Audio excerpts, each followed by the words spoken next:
Motion. Call the meeting to order. Laura Lee, would you please call the roll? Stu Boyce, Here. Denise Chapman, Lori Goble, Here. Dawn Kirk, Here. Alexandra Lessem, Here. Nancy Rumpel. Here. Mike Schultz. Here. All right. Nancy, would you lead us in the Pledge of Allegiance? I didn't bring you behind this.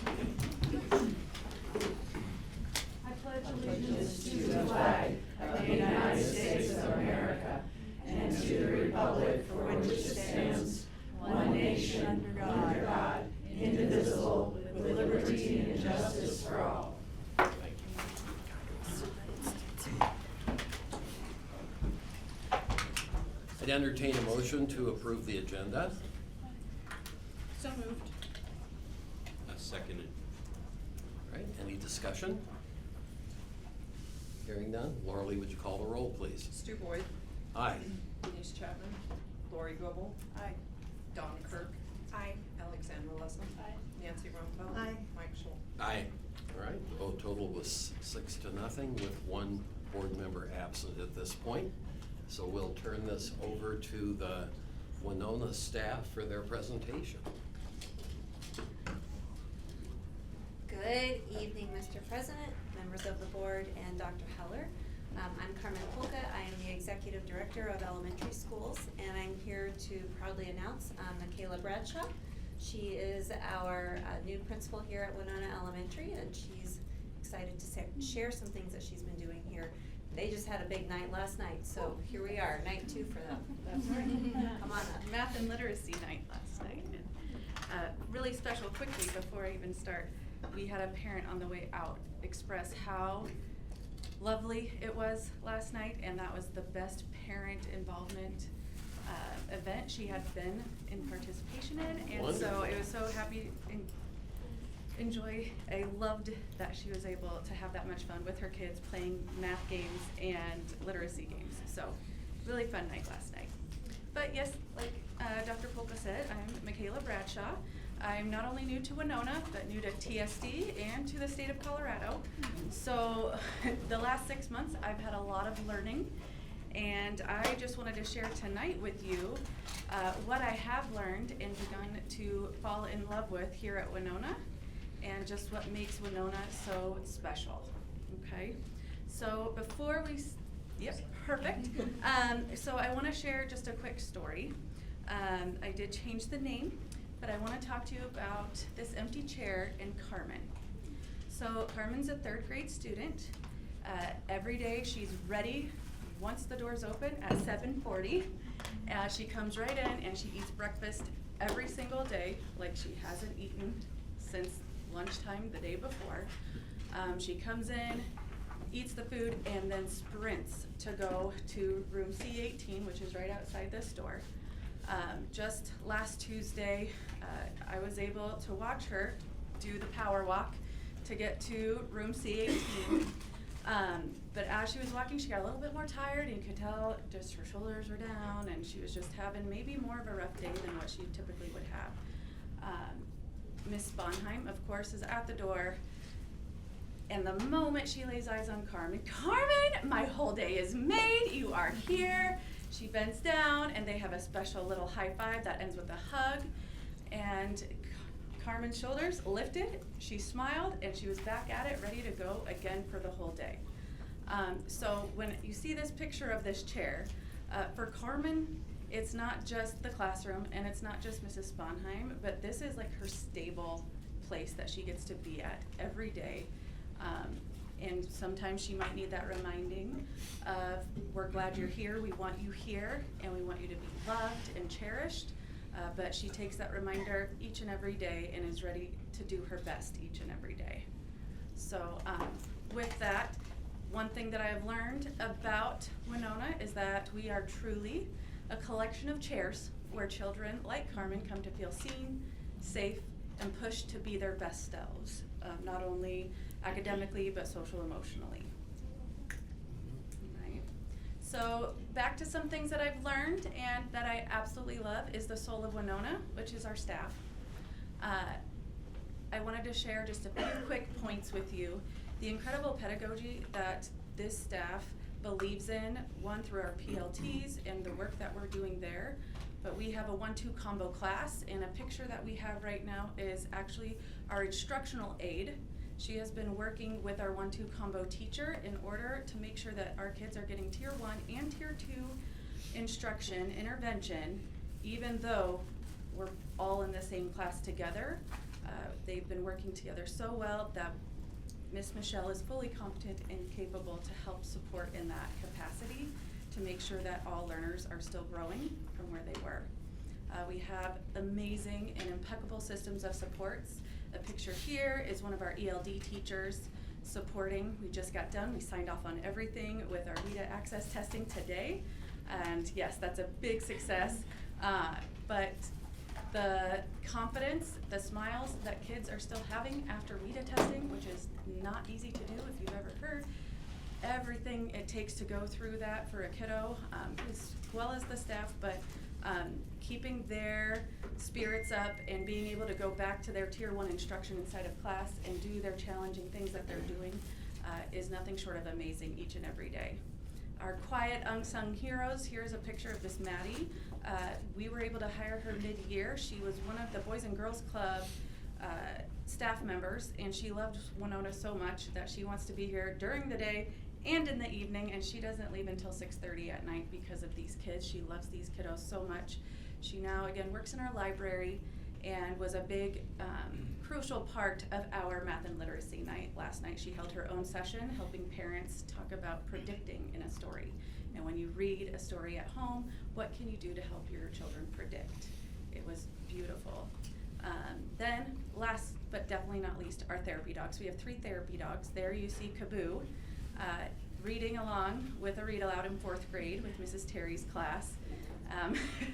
And he's there, as well as we have Arrow and Roxy that come and support our students each and every day, getting back to the regular instruction. If they are dysregulated, however they need to help, they're going to support. And that includes the adults too, especially Miss Roxy, and she sees Miss Bradshaw on some days and looks like you need some help, Miss Bradshaw. How about I just give you a little extra love so you can keep going? So we love those dogs as well. Another big piece of Winona that I got to learn, I remember in my interview, when it was the school interview, I learned the work that had been done thus far in order for us to be green with CMAS, and that work was done through committing and sticking with the PLT process. And so now, this year, I've gotten to be in every weekly PLT, and the process that we are using is nothing short of impactful, using data to continue to drive how we're teaching, going back and intervening or extending and making sure that every student is getting their needs met for where they are. The commitment that this building has made at Winona to make sure that we are following those processes so we can do what's best for kids, it's really, really special.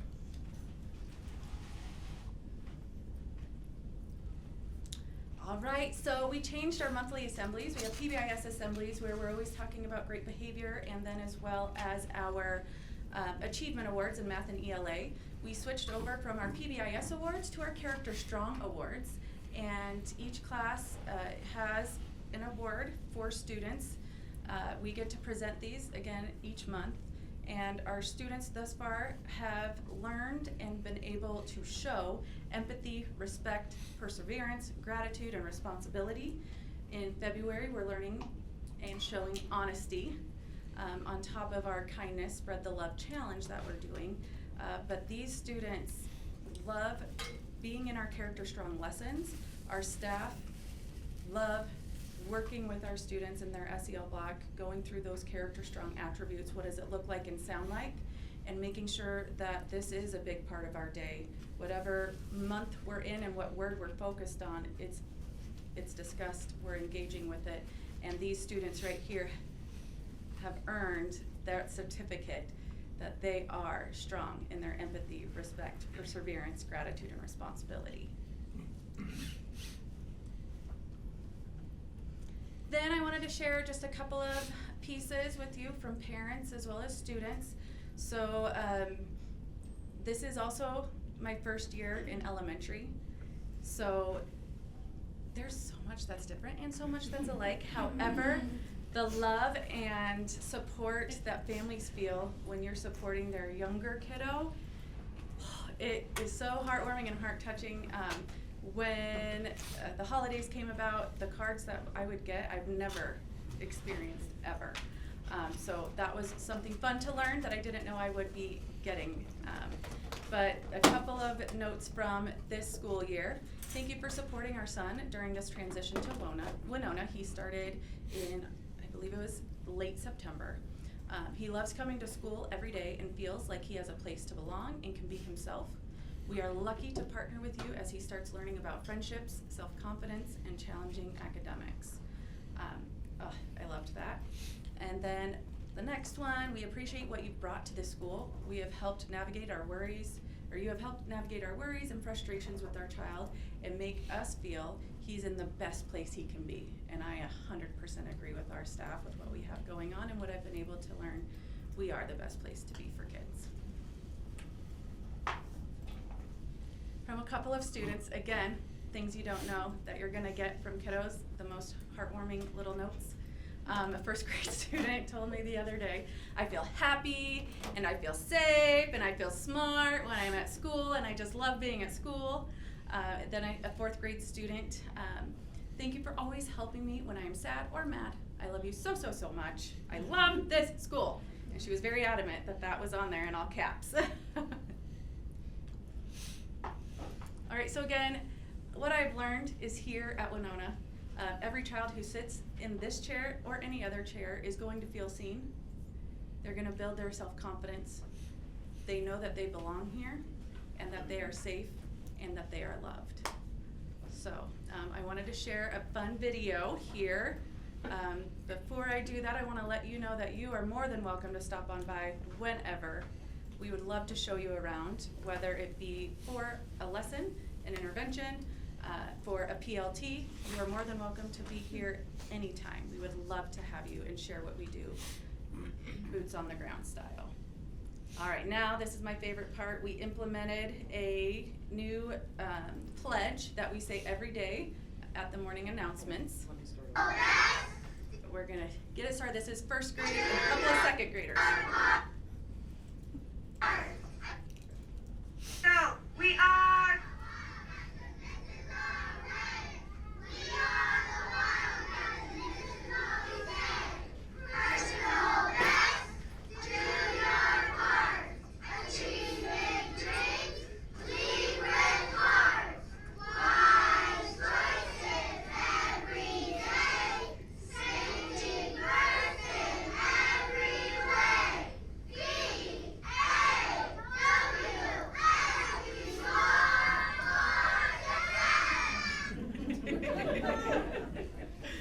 Every day we say that, and it's so lovely. So again, the heartbeat of Winona. We do this for the kids. The kids are the heartbeat, essentially. And I am just the luckiest leader to be able to be here every day and witness the amazing things that are happening here. So with that being said, that's all I have for you today. All right, board, any questions? I don't think we'll go down the road for this particular part of the meeting. Anyone have any questions or comments that you want to offer? I have a comment. I really like the part where you talked about that last night. The parents really enjoyed that because it takes me to Dr. Constantine's presentation at CASB and the book of his I've been reading about how every parent wants the best for their kid, but we, education, need to tell them what is it we want them to do and how to do it, and then they'll do it. Mhm. But we can't just say like, oh, help your kid read. So it sounds like you're really like just osmosisly embracing that book. So I think that's really great. They were provided materials and game sets that they could take home so they can continue those games at home. It's cool. Anyone else comment or question? I just Dawn? want to point out that there was a kid in the video who had the same face as one of the munchkins in the Lollipop Guild. So In you the can movie replay or that. the movie musical? The movie. Okay. The old school one. It was terrific. It was great. Thank you. Thank you for pointing that out. Thank you. Thank you. Anybody else? did your slides and your video. That was was an excellent me, presentation. and then- You did it? Yeah, it's Outstanding. Canva. Canva is Oh. Stu's always amazed by technology. Yeah. That's very true. Canva is awesome. It is. Back the Yeah. videos and the pictures from my instructional coach, and then we put it together on Canva. Thank you. Well, it was outstanding, and thank you very much. Thanks for having us. Anyone else, comments or questions? All right. Let's move then to discussion items, beginning with item 4.1, which is the first read of policy JH/JHA/JHAB, student absences and excuses.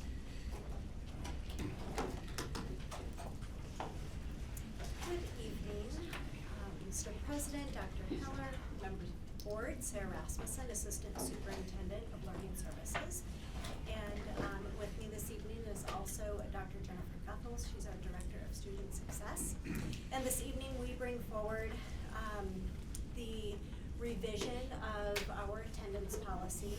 It has been quite some time since we've done a complete, more substantial look and revision of our policy, really since 2013.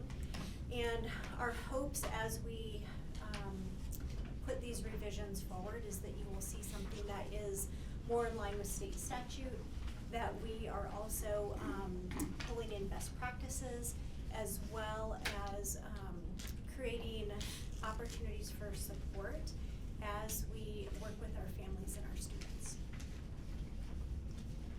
Thank you. Good evening, Superintendent, Mr. President, members of the board. So glad to be here. I wanted to mention, as is covered in the memo, that we currently have 2 policies and a regulation. And the recommendation is to make a change there to have 1 policy and exhibit, because that is a lot of reorganization and language change. You saw how we submitted those changes in order for you to be able to follow them. And what I have to share with you tonight is an overview of those changes to kind of give the big picture as well as why those changes matter. So that's what we're going to go through in our slideshow together tonight.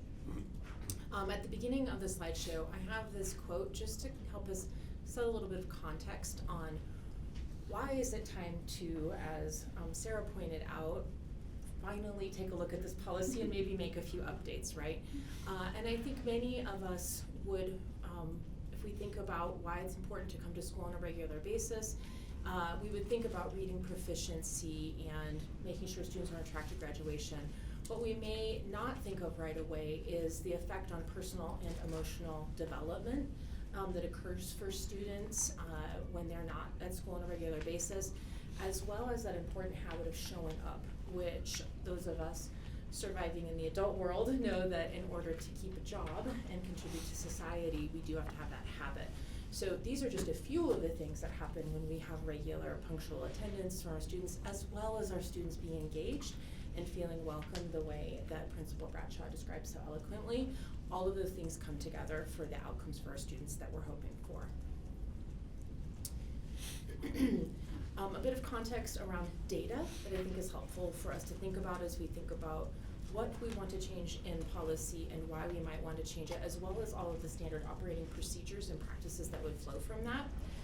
We have many celebrations around attendance actually in Thompson School District. We've been working on this project for several years, and so we have some data to show that that work is making a difference. So for instance, we reduced our chronic absenteeism from 29.5% in 2022 to 25% last school year, which is a significant change if you think about changing an entire school district's data.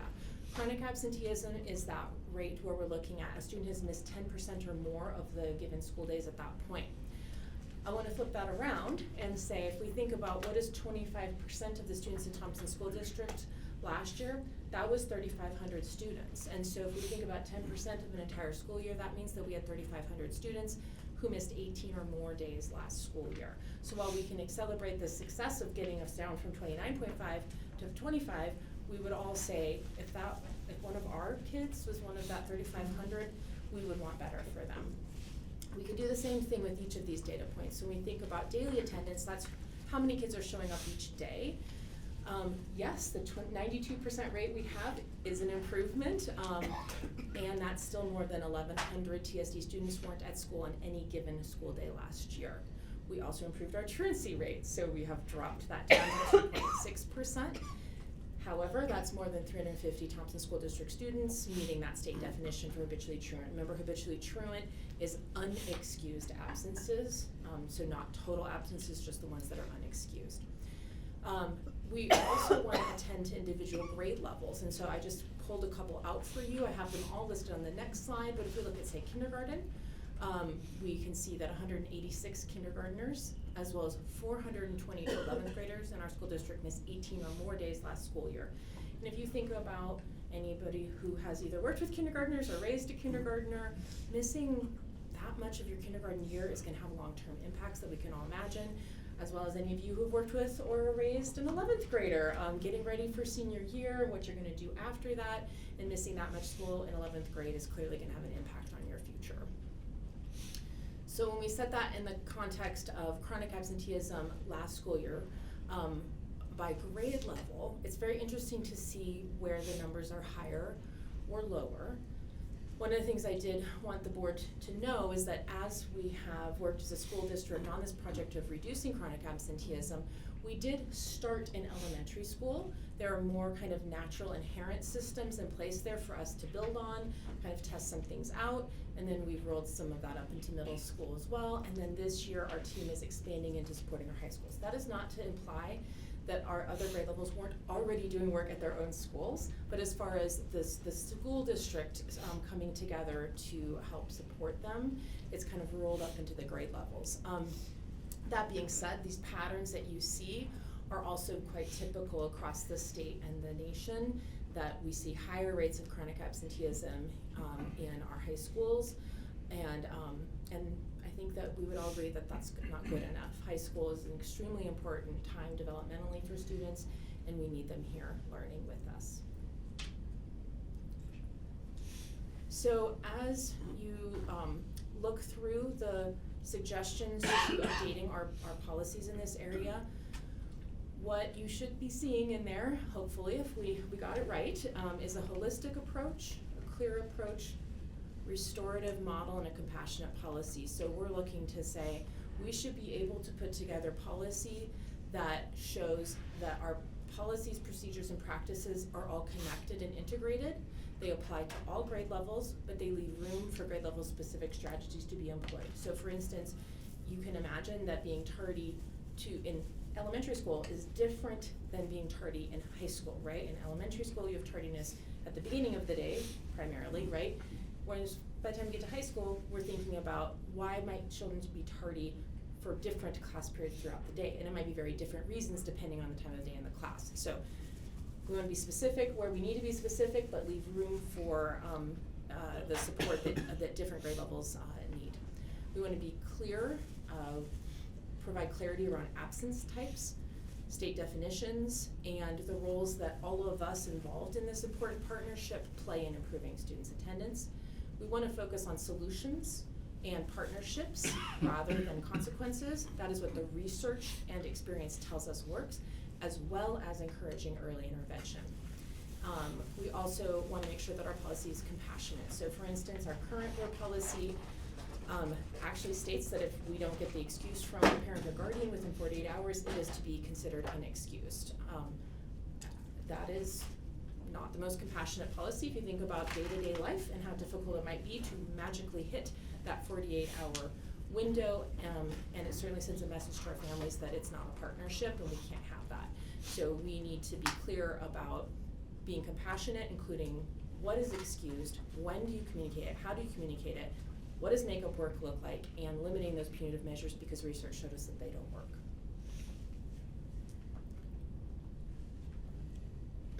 On that very first slide we saw, the quote was from Attendance Works, and Attendance Works is considered to be one of the national clearinghouses for pulling together research and experience around how to improve chronic absenteeism. And so I pulled out some of the things that Attendance Works tells us works, which is focusing on positive problem solving, getting to the bottom of the root cause of the attendance issues, and coming from a trauma-informed lens. So you should be seeing evidence of these strategies in our policy, as well as the practices that would flow from it.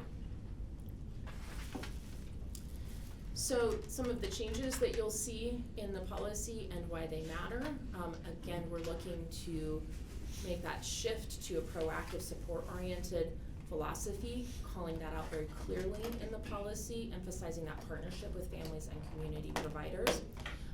This reframes attendance from a compliance-driven lens to that prevention support-based approach and aligns with practice in multi-tiered system supports, public health models, as well as equity-centered attendance work. And I know for some folks, depending on your age in the room, you may have grown up in a very different experience in your school, that the main reaction to missing school was entirely punitive. What we have learned over time, and it's actually why the state legislature has changed some laws related to attendance, is that that actually is not that successful. It's not that effective. So for some of us, that's a bigger shift than others, depending on your experiences in schools. But this is what research tells us works, and so we want to have that reflected in our board policy. You will also see what I would consider are substantial reorganizations and clarifications of medical-related absences. This is the place where we get the most questions from our schools about, is this excused, is this not excused? And we do not need people spending time trying to figure that out. We don't need parents and guardians experiencing stress because it's not clear. So we have done our best to provide a lot of clarity in this area.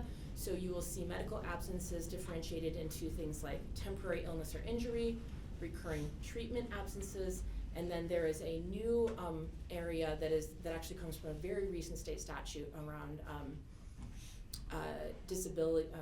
abbreviated school day, which is not on this list, but it I believe is related to this, and then this extended period for disability disorder. So those 4 areas, as well as a couple of others, work together to hopefully provide a lot of clarity around anything related to medical absences. And we also try to be very clear that medical includes all aspects of health, right? So we're talking about physical health as well as mental health and behavioral health. We wanted to make sure to call out those explicit protections for our students with disabilities. So those would be students who we've identified under IDEA or Section 504. And as I mentioned, there's that new abbreviated school day absence category that comes from state statute. So it was good timing that we were able to roll that into our new policy that just came together from the legislature. So we've clarified that, as well as calling out at the bottom of the entire policy that protections for our students with disabilities is expected throughout all aspects of this policy. That clearly reduces our legal risk while also strengthening alignment with these important protections for our students with disabilities and gives our administrators clear guidance so that we're not engaging in inappropriate truancy identification for our students with disabilities and instead figuring out how to support students who may have no choice but to miss school because of these reasons. We've made some shifts to how people can provide supportive documentation. And so, we'll have to obviously have some standard operating procedures flow from this because this will be a shift for our front office, but hopefully this will be more supportive of our family and it will open up those conversations and partnerships that are so important towards understanding what is the barrier to attendance and how might we help. And then emphasizing that the information from that, the reason we would need that information is to create a proactive support plan, not to kind of be a gotcha for people. And then the other thing I'll mention is that when students have been identified as chronically absent, habitually truant, a provision kicks in that documentation is required. However, the length of time that documentation is required is in the hands of the school team. So they're able to roll that right into the attendance support plan, that once we have things straightened out, that requirement can shift, so that should be more supportive for our families and our school teams. Obviously, we want to be aligned with state definitions and state statutes, and we had a few things that were out of date in our policy, so we have addressed those. We also know that when people are talking about attendance, we're talking about chronic absenteeism, habitual truancy, but we really did not have clear definitions of those things in our policy, so we wanted to make sure all of those things were included. And I think it's probably clear why we would want to be aligned with statute in this type of work. As I mentioned, we addressed some of the health-related, medical-related absences, but we also have just in general expanded and clarified excused absence. Going back to that same point, we need people to focus on engaging kids once they're here, making sure they feel welcome and belonging, and that their families feel the same way. And if they're engaged in a debate over something being excused or not excused, that is not going to help us in those causes, so we want to be as clear as possible. So you can see some of the examples. Many of these are required by state statute, and we felt could be called out a bit more clearly in our board policy. This is going to be a pretty big change in our system. We have not had a lot of clarity on what is required as far as makeup work for absences. And this version of our policy, this draft in front of you, very clearly states that makeup work will be provided for students. And we will clearly have to support, and what does that look like in the difference between missing a science lab versus missing third grade reading. So there will be support for our schools in working through that, but in general, having that very clear statement that if you're gone, we're going to help you catch up. That is a true partnership. We also had some language that was a bit redundant or even conflicting. And we wanted to clear all of that up, so hopefully that's what you see when you read through this draft. We wanted to have our attendance support plans called out as an expectation that when a student is struggling to attend and engage, we will come together with the family and form a partnership to make sure that we help them be successful and that that's aligned with best practice. One of the examples that I wanted to share of how work like this starts showing up in a school day is right now, this year, one of the big changes we made this year to help improve student attendance as well as communication and partnership with our families is to provide clarity on different stages of absence. What is the expectation for the school team to engage in? So what you can see here right now is kind of hopefully we catch things in stage 1 and 2 or 3, right? But if it keeps going, this is what it should look like. And so as you can see, there's a layering of we provide a written notice, we provide a phone call, we ask families, please would you come in and meet with us so we can figure out what's going on and help support you. We add in specialists, and these things keep layering on top. If for some reason that given stage isn't successful, then the next stage includes more targeted and focused support. As you can see, the very, very last resort is that referral to truancy court. We've taken fewer than 5 families per year to that stage for many, many years. Some years it's 1 or 2, and they're very specific cases where we really believe that the support the court offers would be helpful to the family and the student, but it's extremely rare if you think about over 14,000 students, and this being the number that we would move forward to that point, and that at that point we've exhausted all of these other things. So this is generally several years into a student struggling with truancy.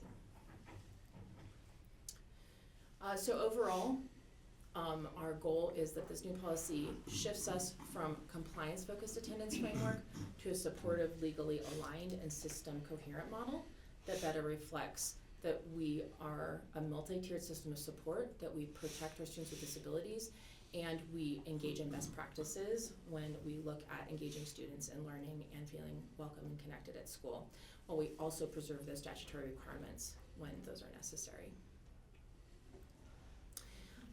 As far as what happens next if the board does approve these changes in policy, we have some implementation steps that we were able to already engage in. For instance, we have formed our new district chronic absenteeism reduction team, which is people from all over the school district coming together to look at our current state, our ideal state, and how we get from one to the other. And they have identified capacity building and positive engagement as the priorities of the school district. They are about 2/3 of the way into writing their action steps for the 2 goals that we will all be working together to help them implement. And then we also have a partnership with our CSU Prevention Research Center to develop professional learning for our staff members engaged in helping students with chronic absenteeism. So when you think about how a policy like this would roll out midway through a school year, this is a possible timeline that we could look at for implementation if there is approval for this policy set here in February. So we would be able to right away address those technical changes, like that 48-hour rule. That does not would not impact our attendance collection reports for CDE, nor require professional development, so we'd be able to move quickly into that change. We would be working in learning services and with our friends over in ITS on the IC team to develop standard operating procedures, technical support changes, such as the coding grid that our front office staff uses to, when a call comes in about an absence, what do I do with it? Helping think about that makeup work expectation I mentioned to you, how's that gonna roll? Then we would spend the summer developing the professional development modules to support that implementation and start rolling that, as well as parent-guardian communication, out in August, September of next school year. Does the board have any questions? All right. Lori, I think I'll start with you. Do you have any questions or comments for Dr. Guffels? One question I did have is, this was under the meaningful changes on number 4, and it said that the documentation may include statements from medical providers, students, parents, guardians, not only medical sources. And how are you involving the students in that aspect? That's a great question. I think the answer to that's gonna lie in an SOP. So I think that we would be sitting down with our assessment and accountability team, our positive attendance team, school staff, and really figure out the details on that. We would like to increase the voice of these people that you just listed in that. How that's actually gonna roll out would be part of an SOP. Okay, and then one other question was, I know we talked about this during our meeting, just as far as the makeup homework versus making sure that the student is able to comprehend the concept. Is that gonna be like more up to the teacher, or what more thought has gone into that? It's a very interesting puzzle to try to figure out. So I was a secondary teacher myself, and then an elementary and K-8 principal. So I've experienced many different levels. And the answer to that question, as I mentioned, is it's going to be so different for, say, a high school science lab versus a kindergarten teacher. I think that what we know is part of the answer lies in what does the learning look like in the first place, right? And so as we develop how it looks to help a student catch up, we examine what does day-to-day instruction look like.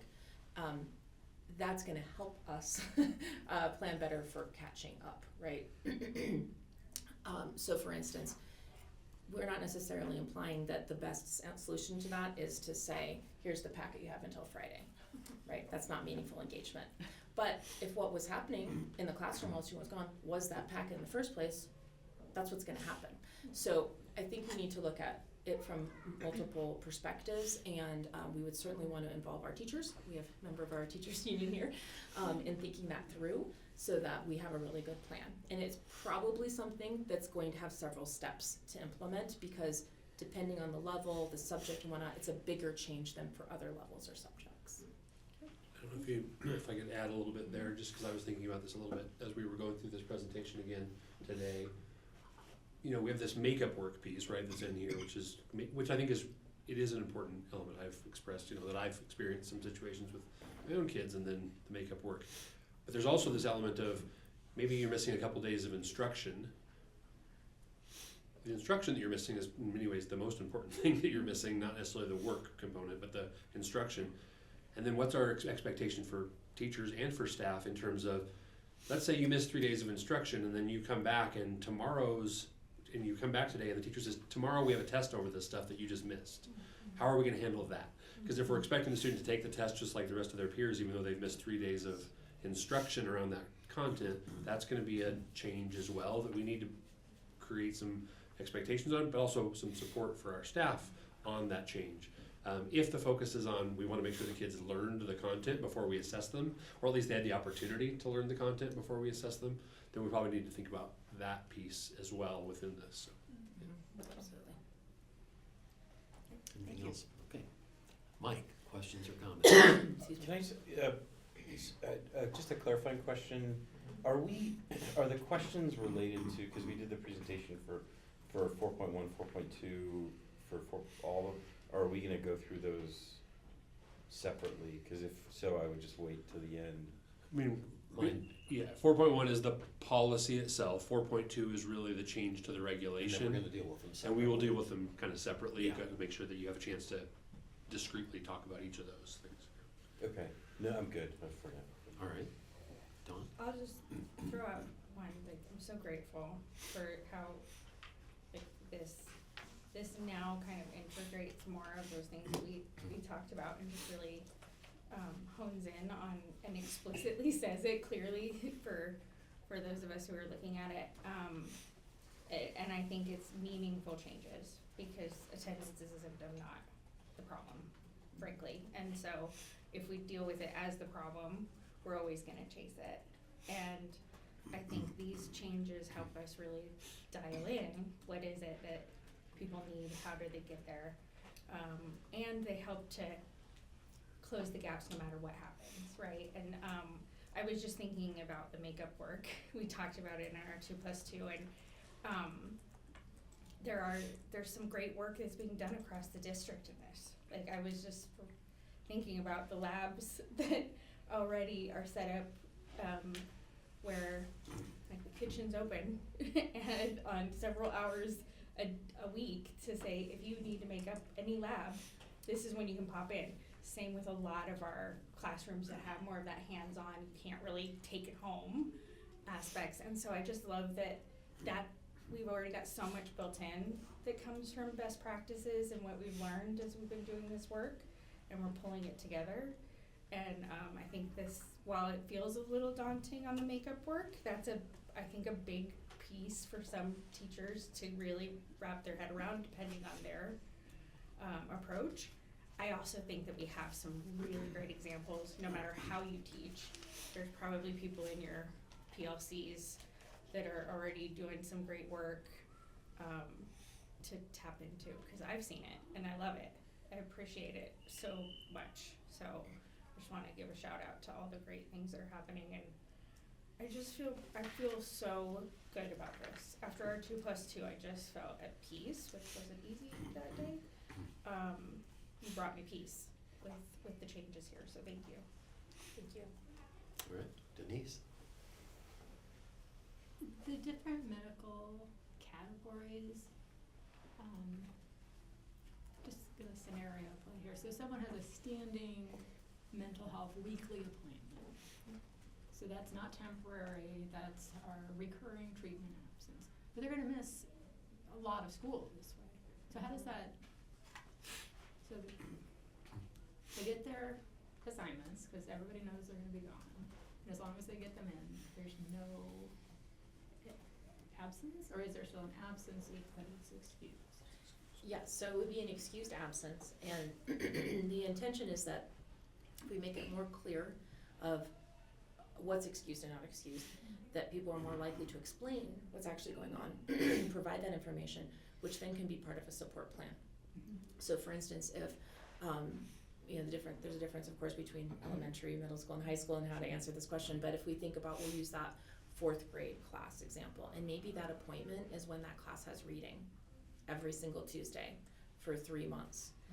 The expectation is that now that we have clear information about what's going on, we can better partner with the family, because I can't remember who said it, but the learning is the important thing, right? So it's not handing them the reading packet if they're missing reading every Tuesday for 3 months and they need to do that for medical reasons. How are we gonna partner with the family and the teacher to help that student stay caught up on that work? So that's the idea, is that we'll have clearer information, to have a partnership, to create a support plan to ensure that student is learning. So I'm just getting really in the weeds here. So let's say they miss 2 periods every Monday. We're in high school. what point do they start stacking up enough for it to be like, affecting their attendance, like the past 18 days or whatever? I mean, can you get into that scenario even though we know this is all going on? Absolutely. So the, pardon me. So chronic absenteeism is whether the absences are excused or unexcused. Mhm. So all total absences. So when we have a student hitting, 7 days, we're already in communication before that, right? Of course, but if we're getting that 7-10 day time, there needs to be a plan of how this is going to work. When we think about support planning, the best practice is that we have a teacher at the table, right? So if we're in that high school example that you gave, there might need to be a conversation. Is this the right time to take this class? Like, is this particular class one that we can make it through it, or do we need to have a different plan together? So really just trying to kind of crack open the conversation to be about support and doing the right thing for the student to be on track to graduation and learning. And it's really, the tough thing is that it's so unique in so many cases, but where the answer lies is in that partnership coming together with teacher, school support staff, student, and family. And if I could, I just want to add to something that she was talking. This definition of chronic absenteeism, this isn't a Thompson-Weath, this is what we call chronic, this is the state saying this is what defined as chronic absenteeism. Excused, unexcused, you're missing a lot of school on a regular basis, right? And so regardless of reason, it's going to impact learning because you're missing to that level. Our focus with this, I believe, is to say, and what do we need to do to help support you? How do we get around the student to say, this is going on in your life, whatever it might be, for whatever reason, how do we build a plan to help you be successful? I think there's a concern, and we talked about this earlier in the year, right? You get the letter saying your student's chronically absent, and there's this like almost a feeling, and I don't know how you fix it, of that's a punitive thing. And our goal is not our goal is actually to say, and we need to work with you to figure out how to support your student. Chronic absenteeism isn't necessarily anybody's fault or anybody's done something wrong, but we need to figure out a way to support you. And that's the goal, which I think the policy does a better job of explaining now. This is about support. It's about that service element. So are those letters something we write, or are they state They are something templates that we follow? They are something we have crafted to kind of say, here's by statute, by policy, here's what is going on. We've talked all about how do you soften it to make it feel the right way to a family. I think it's hard when it's a automated letter that essentially gets kind of triggered when you've hit this certain threshold. It does always come across a little bit like, something's going on with my, right? And so that there's some challenges with that for sure. If I may add one thing to that, this is actually something that we were just talking about our last district chronic absenteeism reduction team. Is folks on that team are working in our schools every single day, and so we've asked them to basically bring in their experience, what they're hearing, and say, we have control over what those notices say. Is there different wording that would be closer to what we're intending? And so we have the opportunity together, right? And so we were just talking, when was this, just last week at our last monthly meeting, hey, ask around, listen, bring back. That's why we have this team, is to gather ideas and experiences from the system, bring them together, and keep improving. Your bullets all are very supportive, but those messages then slam, they're not supportive, they're punitive. So how can we be having enough conversations and retweak the messaging? Because we know that they'll come out, just it's reality. So that's it. I asked too many questions. No, I appreciate that, and that is definitely something on our radar, and the team is working. It's one of the wonderful things about convening this team is having all these different perspectives and experiences to take a look at something like that. So thank you for asking that. All right, Nancy? So I just have a couple questions, comments, and it all just came up recently. So I think it's great that we're really focused on trying to build this family partnership and the support, because that's needed. And I think all the added clarity is great and is much improved. But I also want to ask, and it's we all received a couple emails today. So in this process, did did we present this, or have we ever considered on some of these big changes like this that involve, it impacts the family so much, of forming like a small focus group to really, you know, like a focus group of a little couple elementary, middle school, high school, so you can like, they like all hate it or they all love it. But also, did we present it to some of our other committees like SEAC and DAC that also have very much parent-driven, parent input?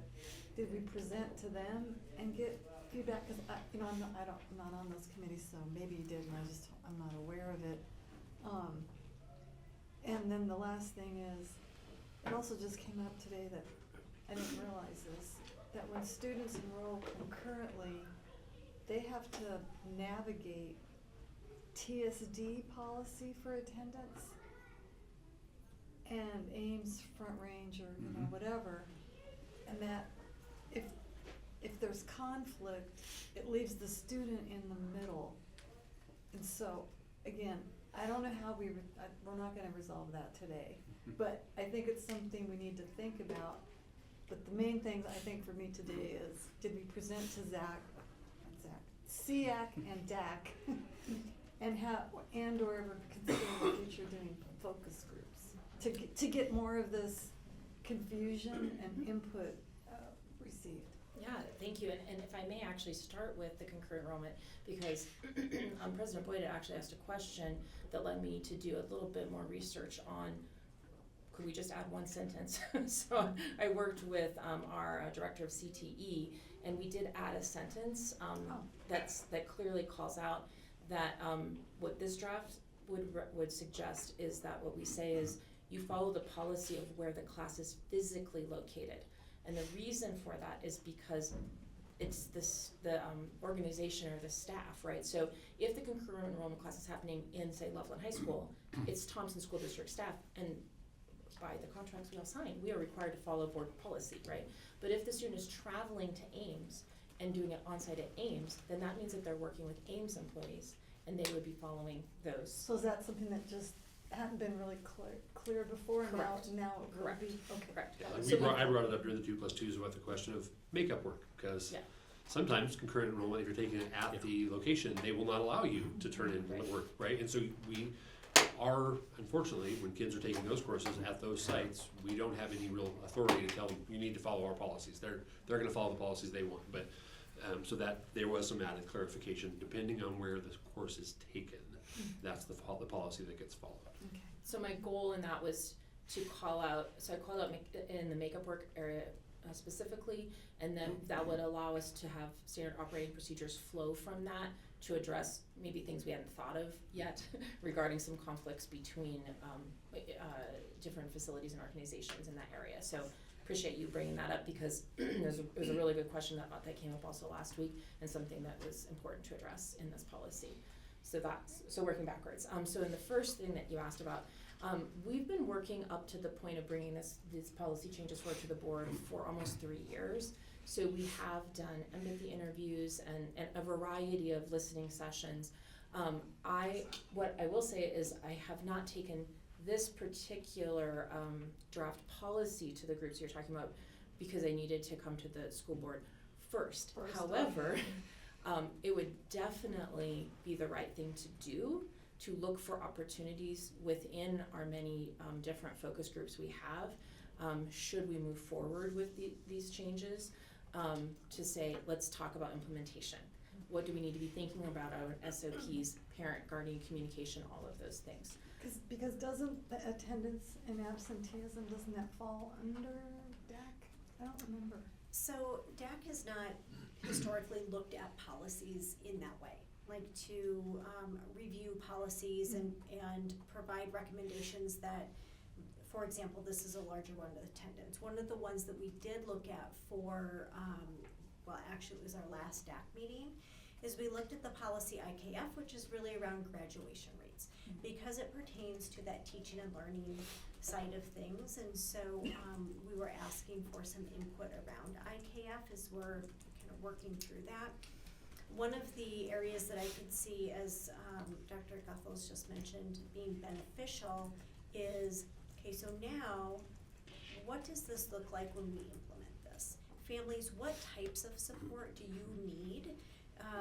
It's hard for people to really dig into policy without completely understanding the intricacies of what we're trying to braid together. However, as the recipients of the policy being enacted, it makes complete sense to have their input on what can supports look like, what can these letters look like, how can we engage in conversations with you as the family that would have a greater impact and feel supported versus punitive. So those are the types of things we could bring forward. Okay, thanks. Okay. Alexander, we'll move to you and then I'll wrap up with my questions. Okay, so I have two.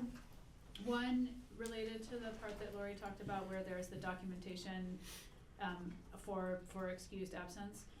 And just when it says documentation from such written statements may be considered wrong sentence.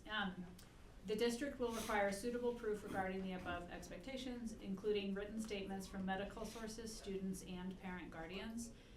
That I wonder if that could be read that it requires documentation from all of those sources. So if it should just be changed students and then say and or parents, guardians, just to make sure that that's clear, was the one thing that I thought. And then the other question related to the medical absences. I feel like you talked about this a little bit in our 2+2s, but can you clarify why there are the different categories, like the temporary, the recurring, and the disability, or prearranged, and the extended period? Certainly, and thank you for the suggestion on the documentation sources list. So where this is coming from, so if we look at the examples that Laura Lee has put up here, temporary illness or injury is a requirement under statute that we excuse that. What one quickly realizes is there's many other health-related absences that any one of us would believe should be excused, but do not fall into that. So as we start building out those categories, if you look at our current policy, you can see some versions of that, and that current policy has resulted in our front office staff and parents and guardians not being clear on what's excused and not excused. So what we did is we basically listened to the questions, right, that people have had. What are parents and guardians asking us about, front office staff, so on and so forth, and created a list that we believe will weed out most of the questions. Now, we're working with humans, so this is why we love being educators. Every day something new comes up, right? And so I don't want to imply that we've thought of everything, but what we try to do is construct a list that says, okay, temporary illness or injury isn't actually quite enough. We need a little bit more, and here's the ones that come up that we believe should be called out specifically in policy to be supportive of our schools and families. Also, I know, there was an email that went out with a question kind of around that topic of why do we need more than one category for essentially medical excusals? Isn't just like doctor's excused by itself enough? And I think our goal was, there's a statutory piece that we have to have one of them, and it was creating confusion only having that one. So I think that's very helpful. There was also this concern outlined in the email that we were going to be expecting our staff to be like the arbiter of whether or not something fell under this category or this category. And we were asking parents to give attendance secretaries too much information. First of all, I will tell you, talk to our attendance secretaries, people already give them too much information, and we're like, well, we don't need to know all of that, just what was going on. But we're not asking those questions. We're not asking these deep questions, like what type of absence was it? What was the illness? What was the, it's just gives them the ability to know, yes, I can excuse. It's almost giving permission to our people to excuse these absences, whereas before they felt almost that their hands were tied to excuse those absences. In addition, that they were able to provide better support. Well, right, and I think it what just you were a little talking bit. about before, if we know that, to Denise's question, if we know they're gonna be absent on Yes. this and this and this time, then how do we work with that, rather Yes. than it just being hodgepodge makes it better for everybody. Yeah. And one of the other things that strikes me is that if we were to collapse into just one long sentence, the thing that I do think we have to also do is know that if somebody was out for something contagious, then a doctor's note is required, whereas your PT may not need that, right? And so that, I think, might also be the reason why we can't collapse them into one grand category of all things medical-ish. Because I know I've been asked that before, like, well, why is this person out that long? And if it's more than 3 days, I think that's the rule. I had to, in order for them to come back, they had to have a note. And I think that that is a requirement somewhere else that we're also trying to match up with, if I remember right. Just in case this continues to be a question that we get, it might be helpful for us to have a little bit more clarity on that. Because I do think that probably will come up with some of our parent groups and students. All right. Alexandra, did you have anything else? No. All right. So Jennifer, I have questions and comments, but before I start in, I'm very aware that on the agenda always is a suggested amount of time for discussion of different things. And we've certainly exceeded 15 minutes, and I'm fine with that, because I think this is an extremely important topic for our students and for our families. And so I did want to say to the rest of the board, I'm aware of the time constraints, but there are times when I'm going to allow us to go beyond them because I think that what we're talking about is important. Do you have a possible completion date or implementation date for the CART work? Do you know when that is probably going So to be the finished? intention is that that is an ongoing team. Okay. So right now, what we're focused on is what are our areas of priority improvement and how are we gonna go about that? Once those things start rolling, the CART can start to have other functions. All So right. for instance, helping us craft the letters, or if we wanna think really long-term, we know we need to talk about tardies and the difference between how they show up in elementary, middle school, and high school, and what are we gonna do about it. Mhm. That team could also be a sounding board for that, an advisory group All for right. that, so. Has it begun yet? Has it Yes, started? Oh, it yeah, has started yes, to we work. started at the Oh, beginning of this year, thanks to Okay. Dr. Heller I missed and that. Sarah's approval that we jump on into that, yeah, it's fantastic. I'm very excited for us to get through these action steps. I think people are feeling like they're really getting something done now, and we're gonna have a plan, and then we can start using them in other ways as well. We always, for instance, we review data with them so that they, there's more people who understand what's Mhm. happening around data. They're very eagerly awaiting to hear what happens with the policy, that sort of thing. So yeah, so we started at the beginning of the school year, after we accepted applications, and we meet about once a month, and we will continue Okay. until chronic absenteeism is not a problem in Chauncey School So District. forever. Okay. All right. When Alexandra and I met with you for our 2+2, I brought up the point of chronic tardiness, and we talked about the fact that that was something that right now is not part of the plan. And so for the benefit of the other members of the board, I said, dealing with attendance is not going to finish happening right now, and then we'll never be visited again, or it'll be 20 years, and that down the road, dealing with chronic tardiness is a topic that perhaps we should address. Yes, And that absolutely. I personally, as a board member, am willing to defer that in order to get some of these others in place. And so I just wanted to tell the rest of you that I did say that during our 2+2. Just two more things. I remember when you came to us in November with the draft that you had then, and board members shared personal experiences with you and with the rest of us at that point, and questions were asked, and that we decided that we weren't ready probably to make a decision at that point, and so we deferred a decision until February, or perhaps it could have been later, to give you time to explore and do some additional work. And as an individual board member, I want to compliment you. I think you've done masterful work in updating, improving this policy. And then finally, a question. Have you heard any questions or concerns expressed tonight that would affect the board's ability to approve this policy at our business meeting in 2 weeks. So do you feel that what was asked you can answer, you can incorporate easily, and we can go ahead and approve this policy in 2 weeks? Yes, first of all, I Okay. want to thank you for the kind words. And I just also want to mention that this is a team effort. You know, I know that, and I should have said you and your team, Yeah. because I know Okay, you and didn't do it's- this all by it's yourself. Many people, and I think that that's why I do feel confident that what folks have brought up, and I do realize we did have one other director who would like to ask a question related to regulation, and I wanna make sure that I hear that. Mhm. But so far, what has come up, I feel confident that we Okay. can adjust, because so many different perspectives and ideas have been incorporated into this, and we've had excellent legal review from our legal counsel as well.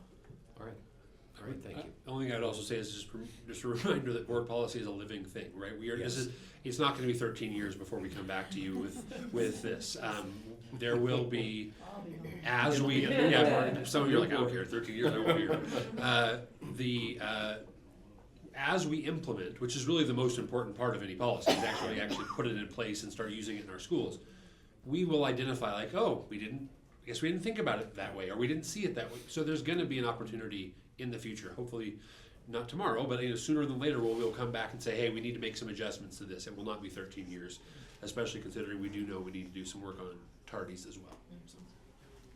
All right. We'll move then to agenda item 4.2, which is the first reading regulation of policies JH, JHA, JHAB-R, student absences and excuses. And so Mike, I'll start with you this time if you have questions or comments. Yeah, I just have a couple questions.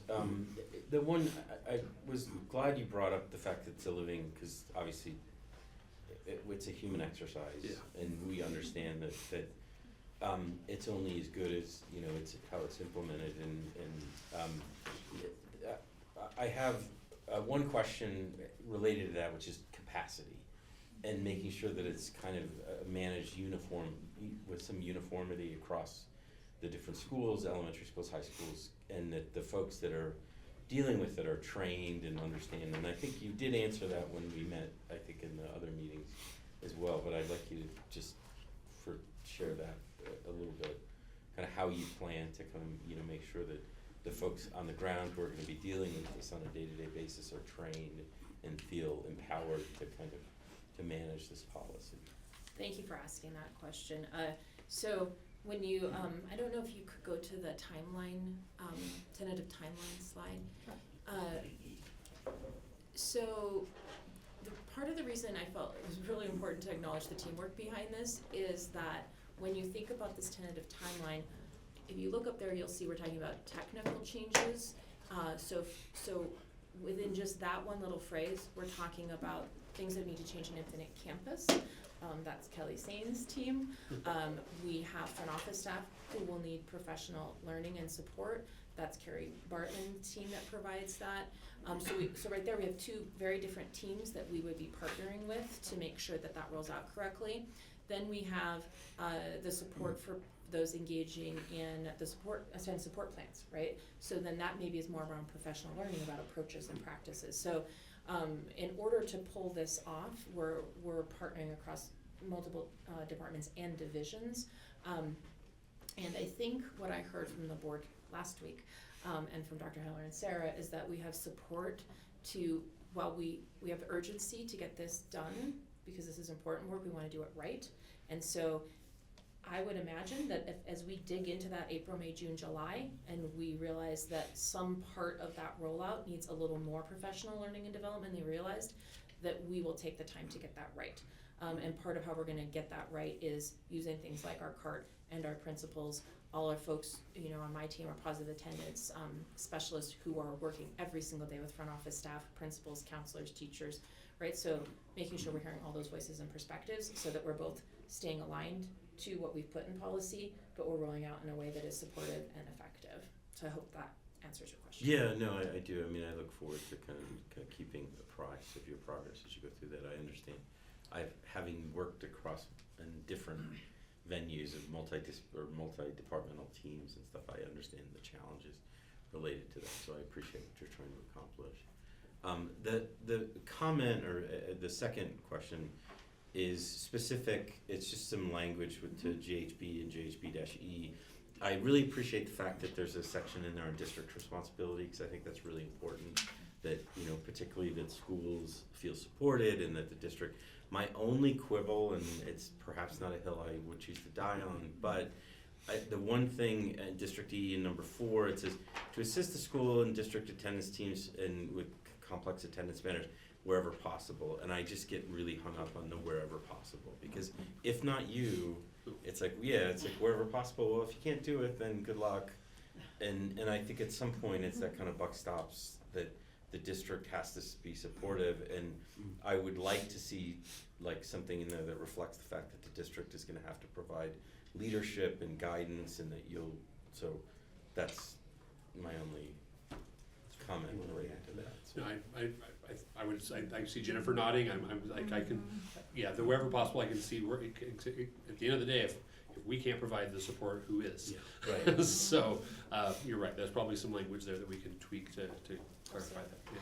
I'm kind of smiling in part because I remember why it says that, and the intention was not how it's coming across. I really appreciate the feedback, and we can certainly address that. Yeah. All right. That's all for me. Thank you. Okay, Dawn?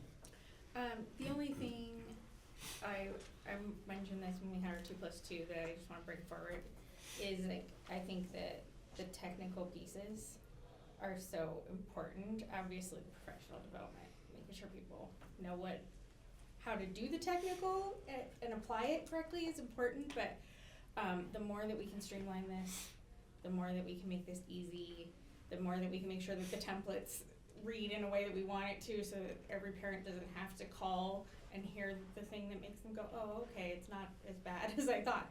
That all will just help, I think, make such a big difference. And so the one place I could see where we have a real opportunity is making sure that we have the IEP 504 process include attendance and include making sure that it's documented and flows through the system correctly. Like, that's my dream world. I don't know how possible it is, but instead of making there be multiple checkpoints for the same thing, if the IEP team has already discussed that this student has an abbreviated day, it should just become an output that the attendance team doesn't even have to touch, because the IEP team did the work. Sure. Like, that's perfect world. Yeah, thank you. Don, can I just speak to that? Sorry. Yeah. Sure. When we had that regulation about if somebody is absent because of a chronic or a disability, it really triggers our child fine obligation as well under section 504. Yeah. So in fact, we have had a couple of issues where a parent is seeking online classes because there's an issue, and I'm like, whoa, parent, and I've just been on the phone with a few of them. Is that the only solution, or do we need to set the team, really discuss this, because if your student has a disability and they're not able to access instruction, we have multiple things that we can do, including that. So let's get to the table, let's make that plan, and then that would be reflected. So this is definitely part of that child fine obligation as well. So the parents feel very supported and not just being lockstep into one another. So yes, thank you for that question. All right, Denise? Just that as the team works on it, a real end-to-end of all of the scenarios played out before you go live with anything would be great. Because, you know, the details matter,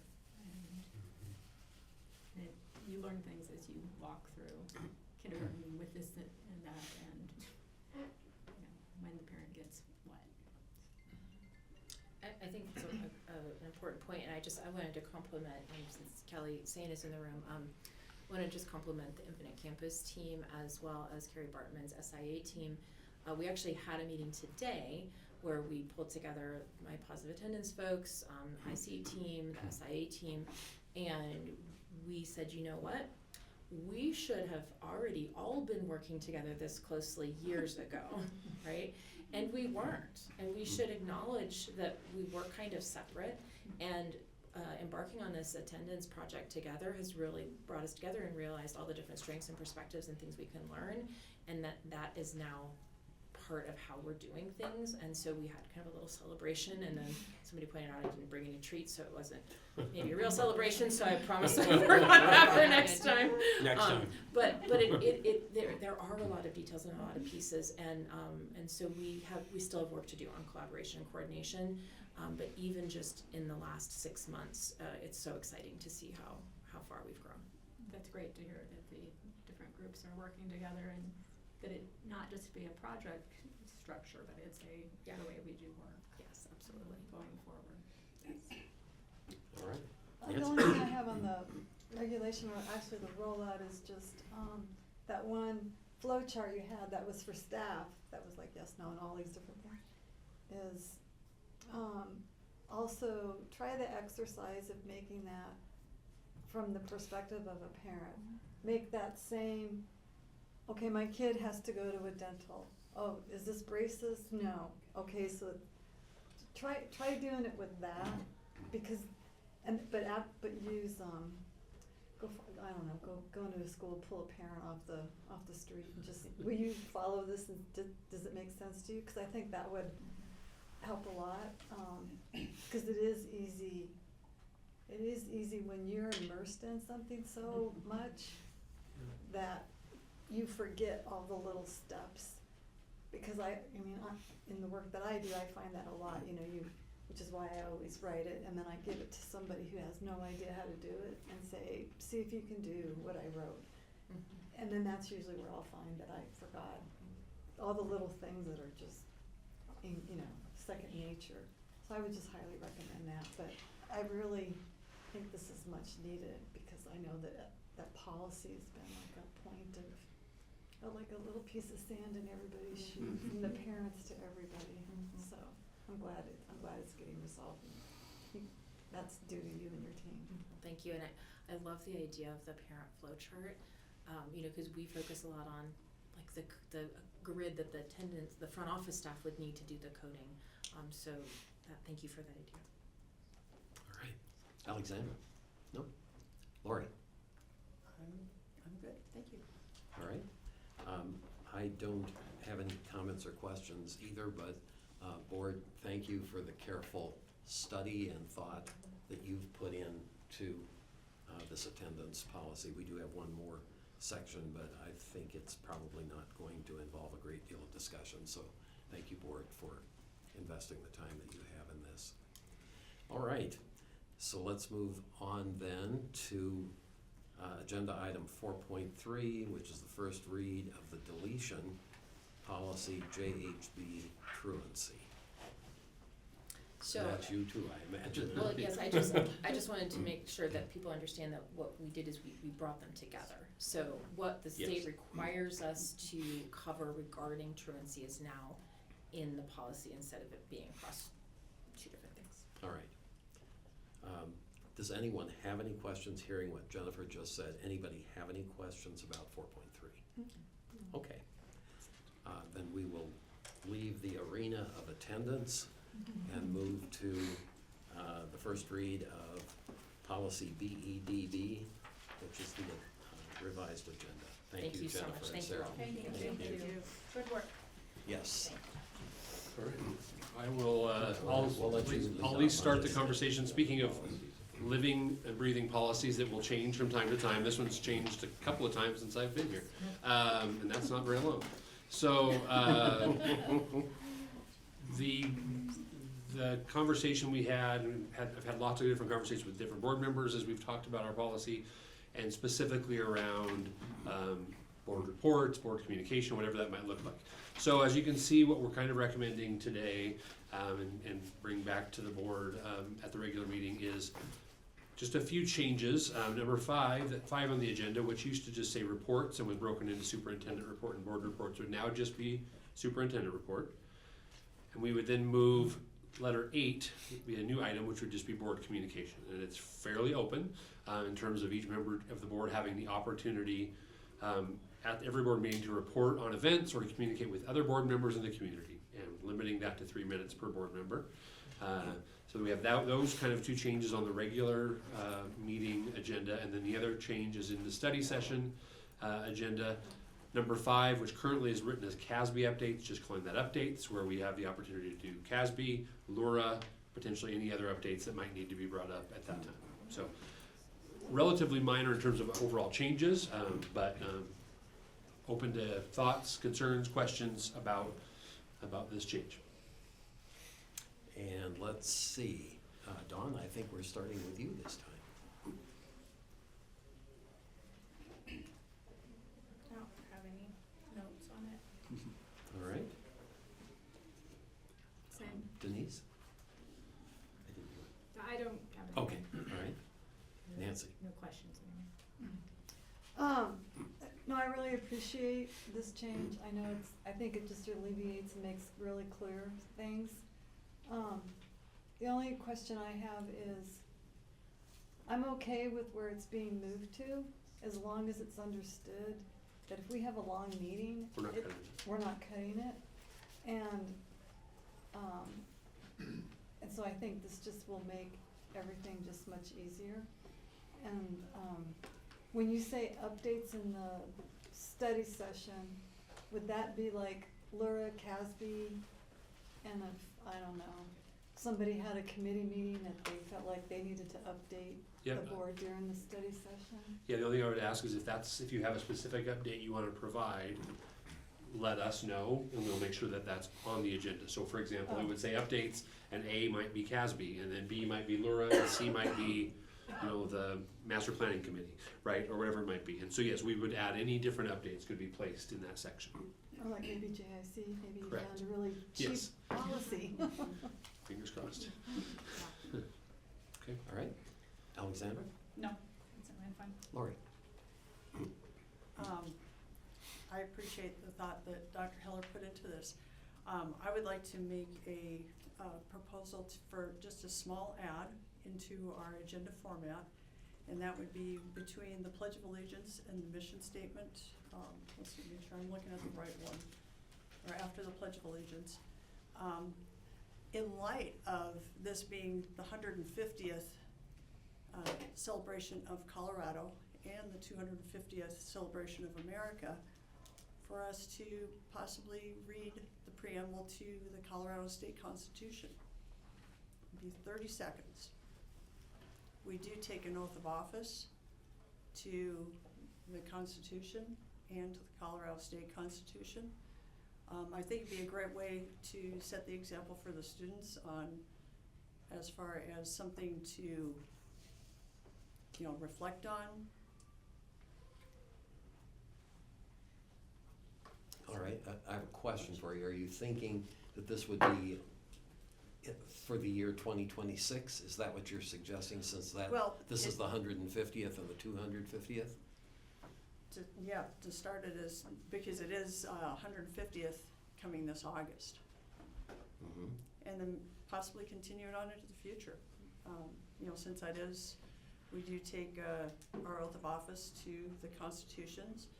And I guess we'd just maybe show the importance of, that it plays in our role. So you're suggesting that one of the board members would read? Would read it. Would read yeah, that? Or, Okay. we could say it to the other, whatever. So just thought. All right, I'm open to feedback from the Yeah, board on that idea. I am too. So board, what's your thought on that? I don't know, to be honest, I haven't ever looked at the. I just looked it up right now. Of the state, I know the It's very- federal, but I haven't Right. looked at the Federal. state. Yeah, no, I just looked it up right now, so I haven't either. Alexandra, is it? Do you want me to read it to you? Yeah, why don't, it's probably 2 or 3 sentences, Yeah, right? very short. Less than We, 30 the seconds. people of Colorado, with profound reverence for the supreme ruler of the universe, in order to form a more independent and perfect government, establish justice, ensure tranquility, provide for the common defense, promote the general welfare, and secure the blessings of liberty to ourselves and our posterity, do ordain and establish this Constitution for the state of Colorado. All right.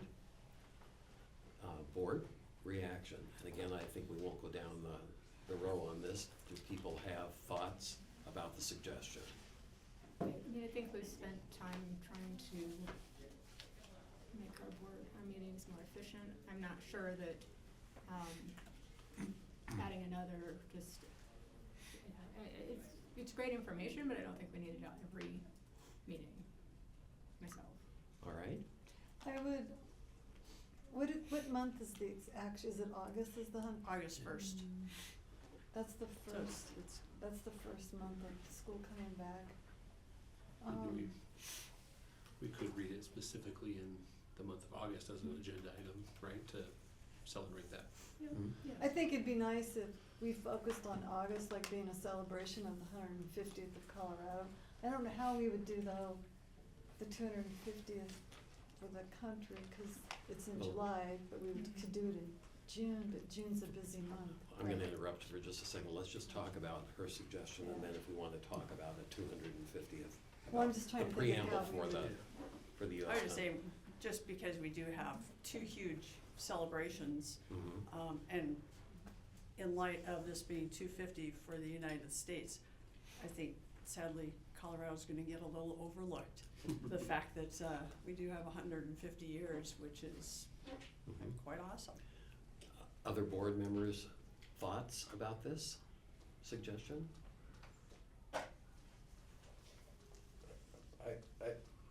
I just I'm kind of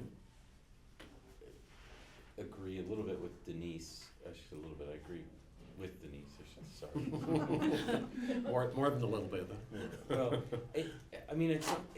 I wanna be respectful of the intent behind it and not come across as being disrespectful, cause I do think it's well intentioned but I do, we do take an oath to the state and federal, constitution as part of it.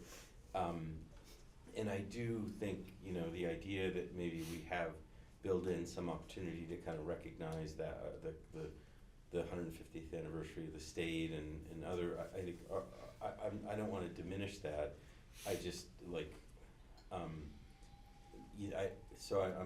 wanna kind of contemplate it a little bit, before I take a firm stand. All right, and obviously, since this is a study session, we won't be voting anyway on any suggestions or whatever. Anybody else have a thought? I guess I would agree, sort of with, I appreciate the idea of it also, but I think, we already say the Pledge of Allegiance at every meeting. And so I am not entirely certain what this adds, other than,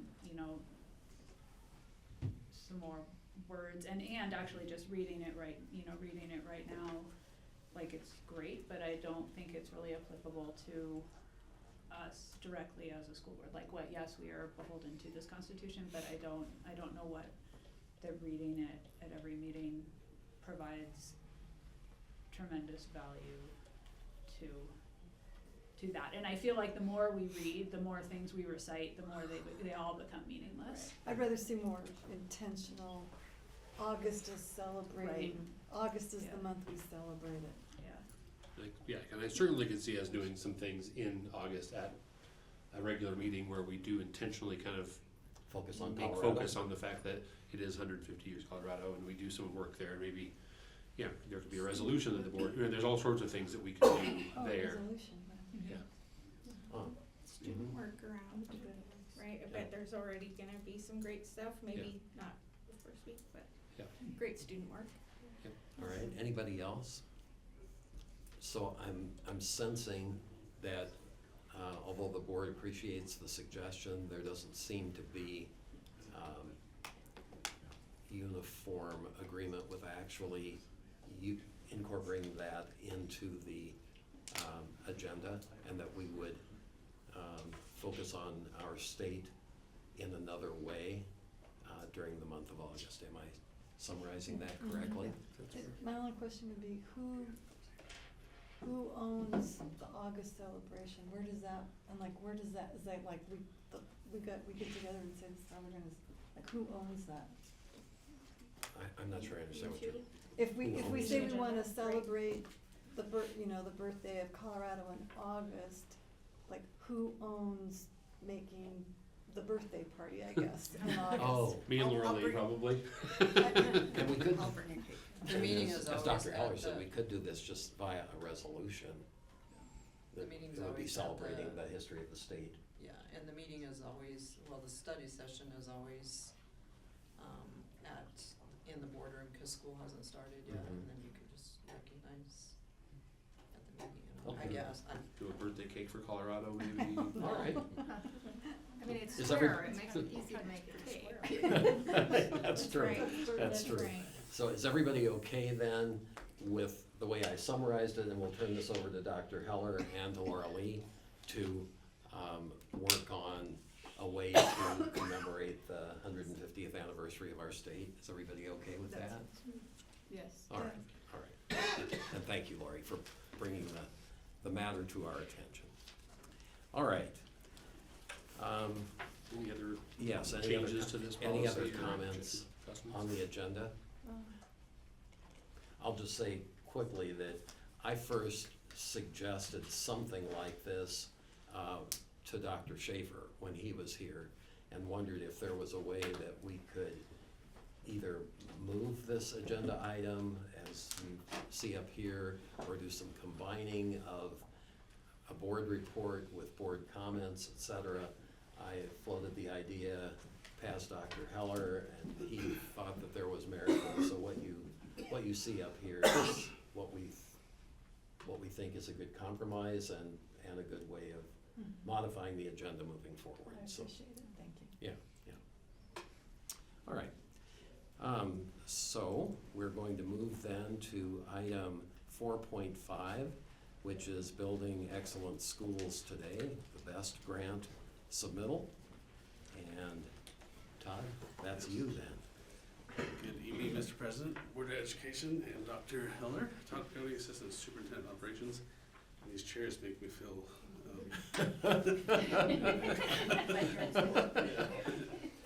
All right, tonight we're gonna briefly discuss the scope and budget review for a proposed BEST grant. And just a little review on BEST grant. So it was established in 2008 for really an avenue for districts to provide funding for high priority health and safety needs. The funding comes through CDE, through the Land Trust, the Colorado Lottery, and then marijuana excise tax. That's always a question that is rumbling around the community, is what happens to the tax from those sales. So it actually does funnel into CDE for this BEST grant opportunity. And I will note that if you want to look more into it, the website has details on how much and what flows into it. So there's a lot of information about the excise tax and how it funds the BEST grant. Just a little overview of last year. So last year there was over 600 million worth of grants submitted, and there was only 200 approved. So it was a pretty competitive process for districts to be able to work on the health, safety, and security issues in districts. Say that again, I'm sorry, how many were? There was over $600 million submitted for the grant, and only 200 million was approved. Yeah. But just for Thompson. Oh, yeah. Of course. Actually, Thompson, here's our grant success in the last few years. I thought it was a good idea to recap how we have done in submitting lately. So from 2020 to 2024, we pulled in over $13 million back into the bond program. So because it's a match, the district needs the match funding to actually submit for the grant. So because of the successful passing just recently in November, we're now able to go back and reapply. So here's the two pieces we're looking at, and I will say we work with the CD staff to understand what the true priorities are. Our lists are much more extensive than this, so we also did talk about like ADA, and is this one of their priorities? It is not. They really go to asset protection, so like roofing and those pieces, and security are those top two. Those other pieces are on their list, it just never gets funded. They never fund down the list, to priority 3, 4, 5. So thought I'd make the board aware of that. And here's what we're looking at. So part of the bond is secure vestibules. So we have 11 projects where we already have budget allocated to those projects. You'll see that's the total for those 11 sites at $9.1 million. we would be receiving, if we were successful, about 3.3 to help those projects. So those dollars would be allocated back to those projects, and then either to enhance the portion of those projects or to put into other pieces of the project. And then the other piece is 11 sites for roofing projects. There's about 7.8 million in the bond for roofing right now. We would get another 2.8 to cover more roofing if we were successful. And here's the timeline. So today's obviously the first review of this. By the next board meeting, we'll have a contract in place somewhere between February 18th and March 2nd. We'll ask for the board president to sign the contract, and then we'll submit it the first part of March. We won't actually find out until, you'll see, around July. So there's some processing time to get to the point of hopefully successful award. But there's the overall timeline, and then just to note that we have coordinated this with finance and Business Plus and how it all gets recorded in the different buckets I'll call. So I wanted to note that.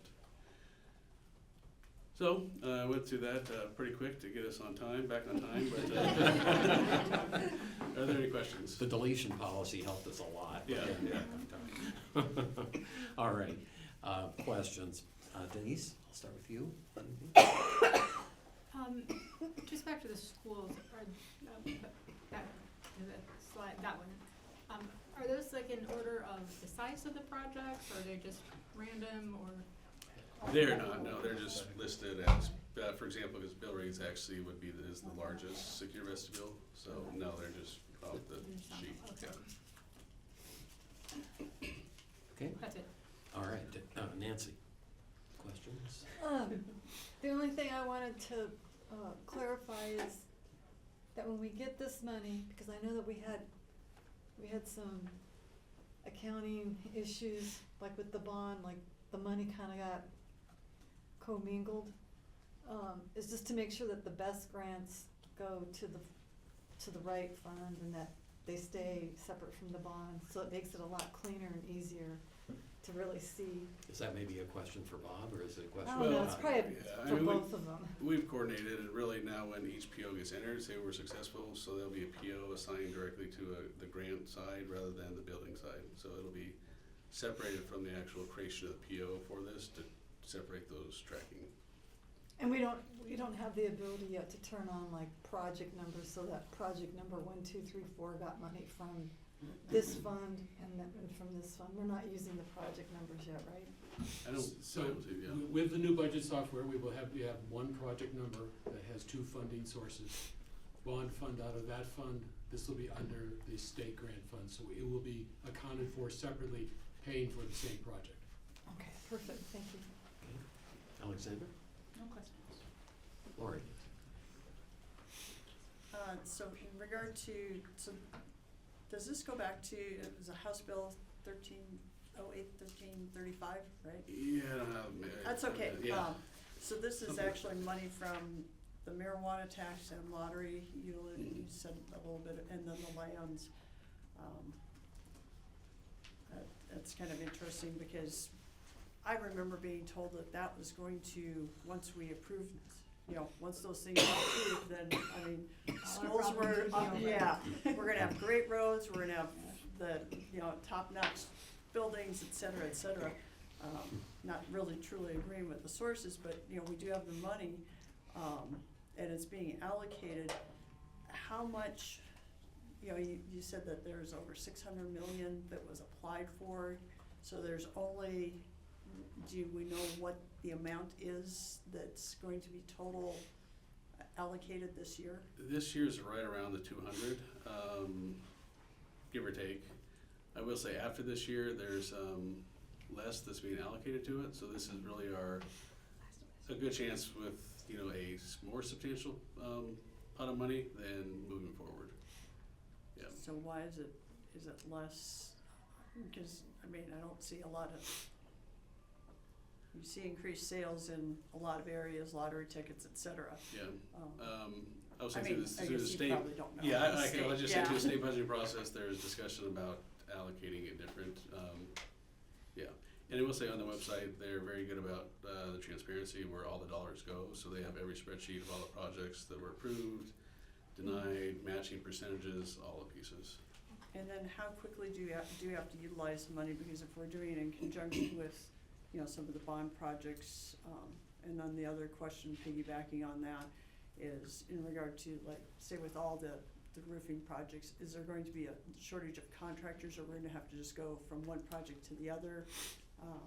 You know, So we have 3 years, but I'll say for the roofing projects, we look at doing those in like 2 big chunks, so we don't do all the several projects. It might be 2 or 3 bigger projects that include multiple sites. But we have 3 years to use the funds once it's approved, which fits into the overall bond schedule. Okay, Yeah. thank you. Mike? So I was gonna make a joke about all the problems that marijuana solves and.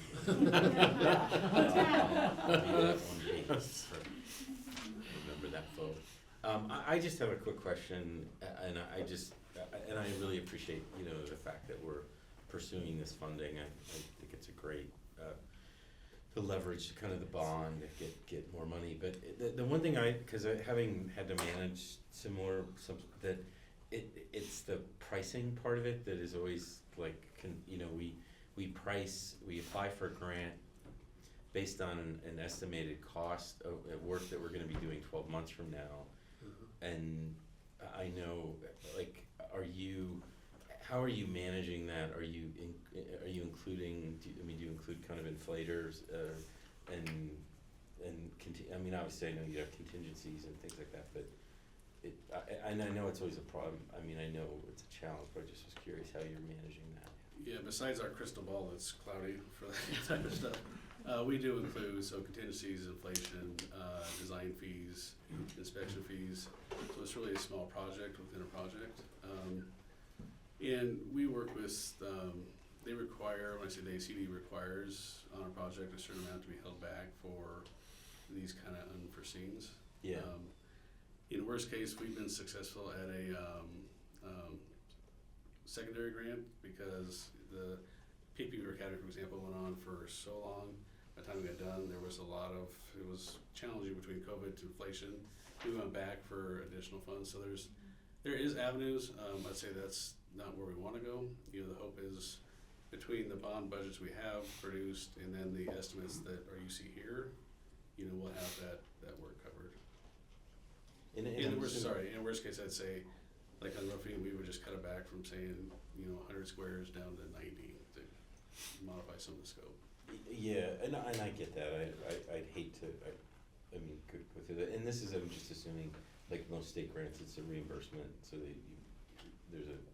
that it's reimbursed after. Correct, yes, yeah. Cool, that's it. Okay. Don? These are projects we're doing either way. And I just wanna give another shout out that we've been, the most successful school district in acquiring BEST grants, at least in your time here. So it would be silly of us not to ask for this money and see what happens, given that you seem to be dialed in to the best possible way to ask for the BEST grant. Just wanna show that up to our community, cause it's been a significant way that we've been able to really stretch our dollars. As you said, some of the years that really helped with some of the challenges. Other years it allowed us to do really cool things that we hadn't planned on doing. Tammy's face right now. And so I just really, you know, I'm grateful that we've been able to do this much with their partnership, and it would be silly not to see what we can get. Plus, I know that some of those secure vestibules, if not all, are incredibly challenging. Historical buildings don't really like it when you change them, but we really want our entryways to be secure. I'm also looking at Sarah's face now with one of those interesting buildings. And so I mean, we need all the help we can get to really be wise about how we approach this and do a great job and do it the way we know it should be done for those historical buildings. So I think it's really cool that we could do that. So thanks. Yeah, thank you. before I ask my question, I'll just make a statement. I'm glad that our writer from the Reporter Herald is with us, and to be able to hear what Dawn said about our district being perhaps the most successful in Colorado in terms of receiving best grants in the last however many years it's been. Ignore my comment about marijuana too. That's on the front page. That's gonna be bold. You already got some front page coverage for Laura, so yeah. So my question is, at the point that we receive this $17 million from Best Grants, 17 million I for like the project. where you're cost. going. I like where you're thinking. Keep I like where doing you're it. going. sorry, I looked at the wrong column. Where does this money go back to? Because it's been appropriated for something that a Best Grant would pay for. Yes, I'll just use Roofing for example. So at Loven High, we proportioned out, say 1.1 million out of the bond scope. Mhm. We'll get another, say 400,000, so that 400,000 will cover more roofing scope at Loven High. Okay, So we'll expand the dollars and expand the scope at each one of those sites and projects. okay, Yeah. thank you. Any other questions before we move on? All right, let's move then to agenda item 4.6, naming of Big Thompson site recommendation. And that is, Kristen, I believe, is coming up. okay, Yes, and as I introduce Kristen, I also want to say thank you to our amazing principal Sarah up at Big T, who's been working years on getting this going. So this is something that finally came in. Oh, and Kim too. Sorry. Yeah. thank you. Good evening, Mr. President, members of the board, Dr. Heller, Kristen Batigi, Director of Operations. So really excited to be bringing this forward. As you can see, there's a pavilion at Big Thompson Elementary, we've got a little picture here, that has been in need of some extensive maintenance. It's a unique site, so just the logistics of getting there, as well as the restrictions on that site, made this a very expensive project and complicated. And so Sarah and I have been, thinking through this, trying to figure out how we can get this going. Kim came in last year and applied for a grant through the Pulliam Charitable Trust and was successful in December. So really excited to be able to move this project forward. That funding to the Thompson Education Foundation is contingent on naming rights to the pavilion. And so that's why we're here today, is to talk about that naming piece. So we follow board policy FF in naming district sites and facilities. So we established a committee based on that and have that naming recommendation here tonight. So the committee was comprised of 12 people representing community members, Big Thompson Elementary staff, as well as students, which was really fun. The committee narrowed down their list. I think we had probably 20 names of various things brought forward by all those members of the committee. And they narrowed it down to 3, with that top one that's bolded as their recommendation overall. And of course, following board policy, they can bring that recommendation, but it's up to the board to decide. So Pulliam Gathering Grove was what they really liked. So including the Pulliam name, as that's what the funding is contingent on. That area down there is an apple orchard, and so they really liked that nod toward the orchard. And then it's really a gathering space, so not only for Big Thompson Elementary students, but the idea of bringing more students there. So much needed maintenance. I know that there's a lot more in the memo just as far as that background piece. I'm not going to cover here, but just that idea around expanding that access so we can get that maintained safe and make those improvements for around that accessibility as well. Any questions? All right, questions board. Nancy, starting with you this time. No questions. It would be great to see it. It's a really cool area. If you haven't ever been out there, it's really cool. So, yeah. All right, Alexandra? I don't think I have any questions. Well, I guess I have a question. When is the work intended to be completed, or when would like the grand opening be?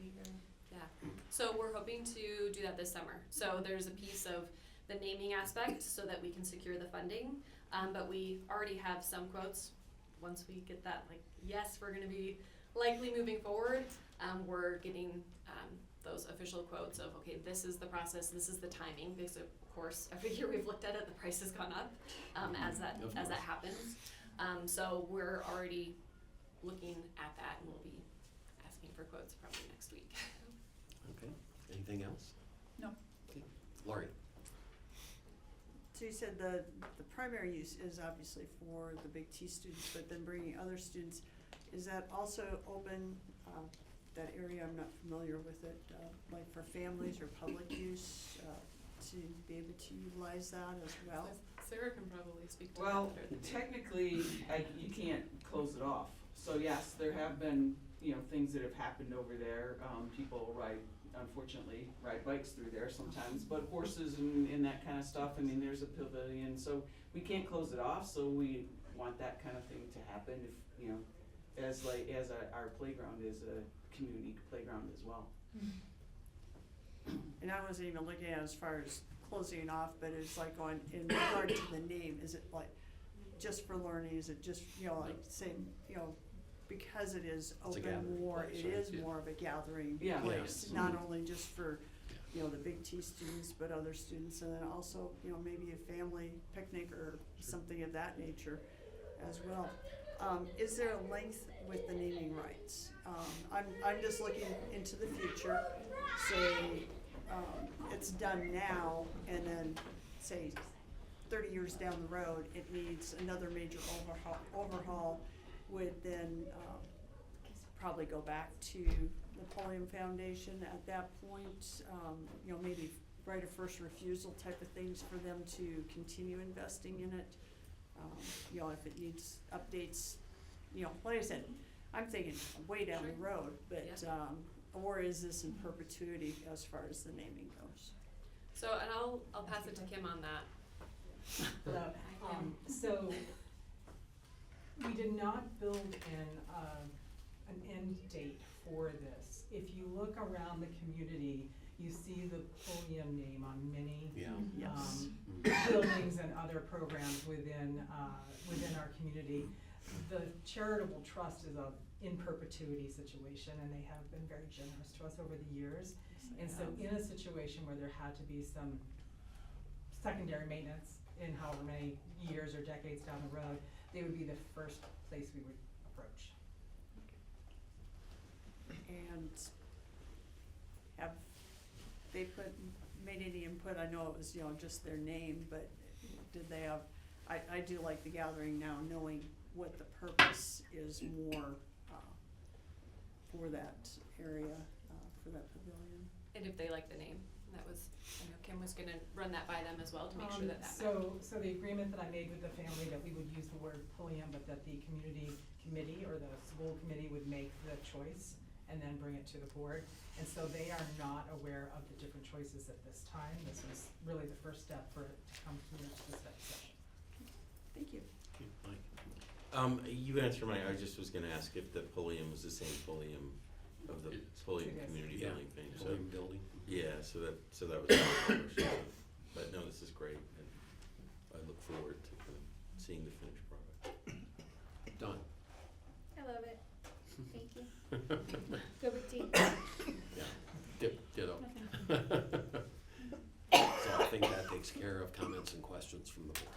I do think, I can speak for Sarah, but at some point, when we do the next board meeting out at Big T, we would like to make this part of that event, so you have a chance to see the finished product and see what we're talking about, so. Yes. Which month is that? April. April, okay. Oh, coming with cool. All right. Let's move on then to agenda item 4.7, bus lease to purchase recommendation. And that's gonna be Todd and Matt Payne, right? Good evening. Thank you, Mr. President. So Matt Payne's gonna take us through, an option we have to lease to purchase. I know it's, the word lease comes up, that's really to purchase buses, in the next 7 years, so I will turn it over to Matt. Okay, thanks. Good evening, Mr. President, members of the board, Dr. Heller, thanks for having me. Matt Payne, Director of Transportation.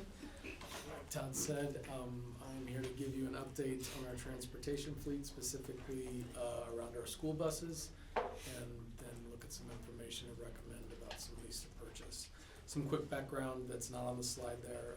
Over the past several years, the district has replaced buses and fleet vehicles in limited quantities where we could, focusing primarily on retiring the oldest and least reliable vehicles. This incremental approach has not kept up with the pace of increasing operational demands and just overall fleet aging, which has resulted in an aging fleet and reduced reliability from those vehicles, higher maintenance costs, and more frequent service disruptions to our overall student support. So looking at this is kind of an overview of our services and support that we provide. We operate 36 general service routes. You might look at those as our big bus routes. 26 specialized service routes. Those focus primarily on our ESS support, any specialized support, administrative placement, that sort of critical support there. We also operate year-round trip supports, school-to-school shuttle for learning opportunities, and then also we support a growing and very cool summer program and activity support in the summertime. Our department is dedicated to providing safe, reliable, and efficient transportation services for the district and the community. We proudly operate more than 60 daily routes, transporting approximately 3,000 plus students and over 4,000 miles each school day, while again supporting extracurricular activities and athletics year-round. So this is important information to keep in mind. This is CDE Colorado minimum standards around transportation vehicles. School districts, charter schools, and service providers are discouraged from operating school buses that are over 25 years of age. And so moving into the next slide, you'll see kind of a more visual around our fleet. This is a look at our large bus fleet. You can see that a little over 30% there is 20 plus years old. And while again, we have done what we could to replace and grow the fleet, as you see kind of the other percentages around the age, that's a concerning, percentage of our large fleet that's at that 20 plus year old. The next slide will show you and give you a look at our small bus fleet. And while that percentage of the 20 plus isn't so big, you'll see pretty quickly the 15 to 20 is catching up. And again, while we've done some replacement and growth there, those are both at that concerning level. What this kind of means, looking at increased needs in our specialized services particularly, these routes require, legal compliance.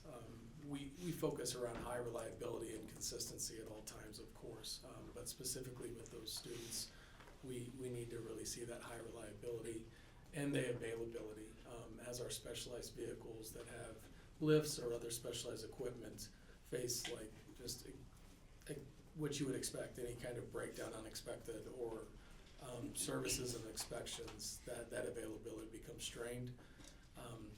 And overall, the aging fleet, it just strains our ability to meet those IEP transportation requirements and of course our specialized routing needs and compliance overall.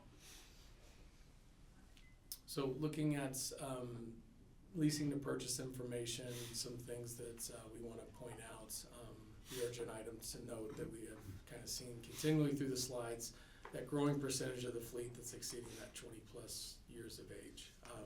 I do want to take a moment here to give a big shout out to our mechanic team. Looking at our fleets, how it's aged, it's not a reflection, of course, of their work. It's actually like a testament to how amazing they are, right? I mean, a good chunk of those 20-year-old vehicles we still use daily. Now, most of them are sub vehicles, and that's been the overall plan. But their abilities and skill sets to keep not only these on the road and safe, but in operation and just seemingly, we always ask our team to kind of be 4 places at once across the board, but our mechanics have that real ability to drop what they're doing, split themselves into 2 and 3 somehow, and just fix multiple vehicles because they're so urgent, and we are just constantly saying to them, can we get it this afternoon? We have to have this. So just wanted to point that out. But looking at overall aging buses, we are experiencing more and more frequent mechanical failures, which cause route delays for our students. This is happening often daily, and challenges that come with that. We do our best to communicate and, of course, respond and recover as quick as we can. I'd say that we do that quite well, but that is just a reality. The challenges more come with in-house leading into routes. I call it the dance. It's the scramble. It's the control chaos that it's a big part of what we do. But those breakdowns last minute, we have to get the sub buses up and going, and that's our goal. Is that when kind of our fires are in-house, that the community and the students don't see the smoke from outside of the building, right? Escalating repair needs, more costly, and repairs are longer in duration. Some of that ties directly to the time. We're seeing things like metal floors and all that are rusting out. I mean, just stuff that can't be repaired. It's a little further than just maintenance. That leads to those extended repair timelines, and that, of course, impacts the overall availability. I mean, we just have those days more often than we like where we start to get that doomsday feeling of the sub buses are shrinking pretty quickly on our keyboard.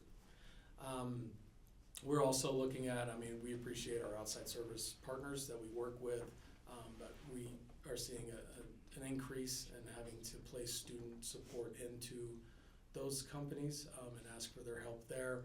And of course, the fleet limitation, that's some of the key causes around some of that. The overall need is, of course, there.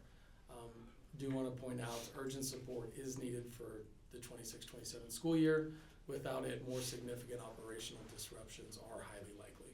Todd and I talk quite often. We've kind of been walking an edge of the cliff and working to avoid that. While we can't say we've slipped completely and gone off, this year is just, there's been a lot more disruptions. It's just a real thing. This is some overall cost information around the lease to own information. This is kind of a breakdown. What we're looking at here is 9 total buses. What you see labeled as a travel bus is what you would be used to looking at, not just for athletics, but more of that flat nose bus that has the bigger storage underneath. So it becomes particularly handy around trips and athletics and extracurriculars, but also those are buses, of course, we use on daily routes. The large conventional bus is more of the conventional bus that has the nose, and then looking at the Type A, that's the smaller bus. And of course, we want to focus on having that wheelchair lift support on all of those vehicles. Any questions? Alexandra, start with you. So I guess a question I have is if our large buses are so much older than our small buses, would we be doing fewer of those, 4 of those versus 5 of the smaller buses? It's a great question. There's no, exact formula or ratio, but we really want to make sure that we're focusing not just solely on, but the need for specialized support it just has to remain a priority. And those are vehicles where we can never just say, hey, we've had a breakdown and we're not coming.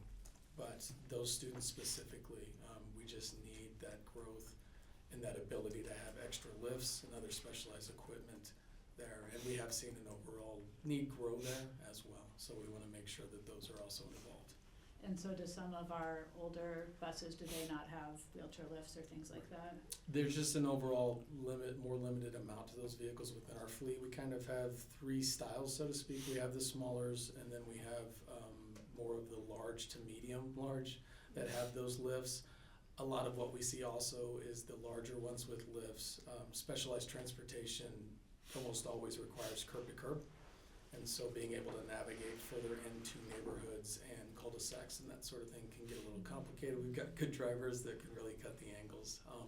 But we've just really seen that we want to focus, especially with our small fleet, having that lift support. And those vehicles do have a little bit more ability for the capacity because those routes don't often allow for larger groups of 30, 40 students. So we have a little bit more flex there. And I'll just add real quick that if we don't have those, what we do is outside service providers, and those providers' costs are exponential. Okay. So that's the other piece of this. If we don't have that, we've still got to provide transportation, so we end up hiring, outside service that the cost of that is quite a bit, I'll say. And we also see that they're limited in what they can provide, especially on the specialized side with equipment and both additional additional para support, that sort of thing. Lori? Thank you for defining the different types. That was one of my questions as far as which one, the travel bus versus the large.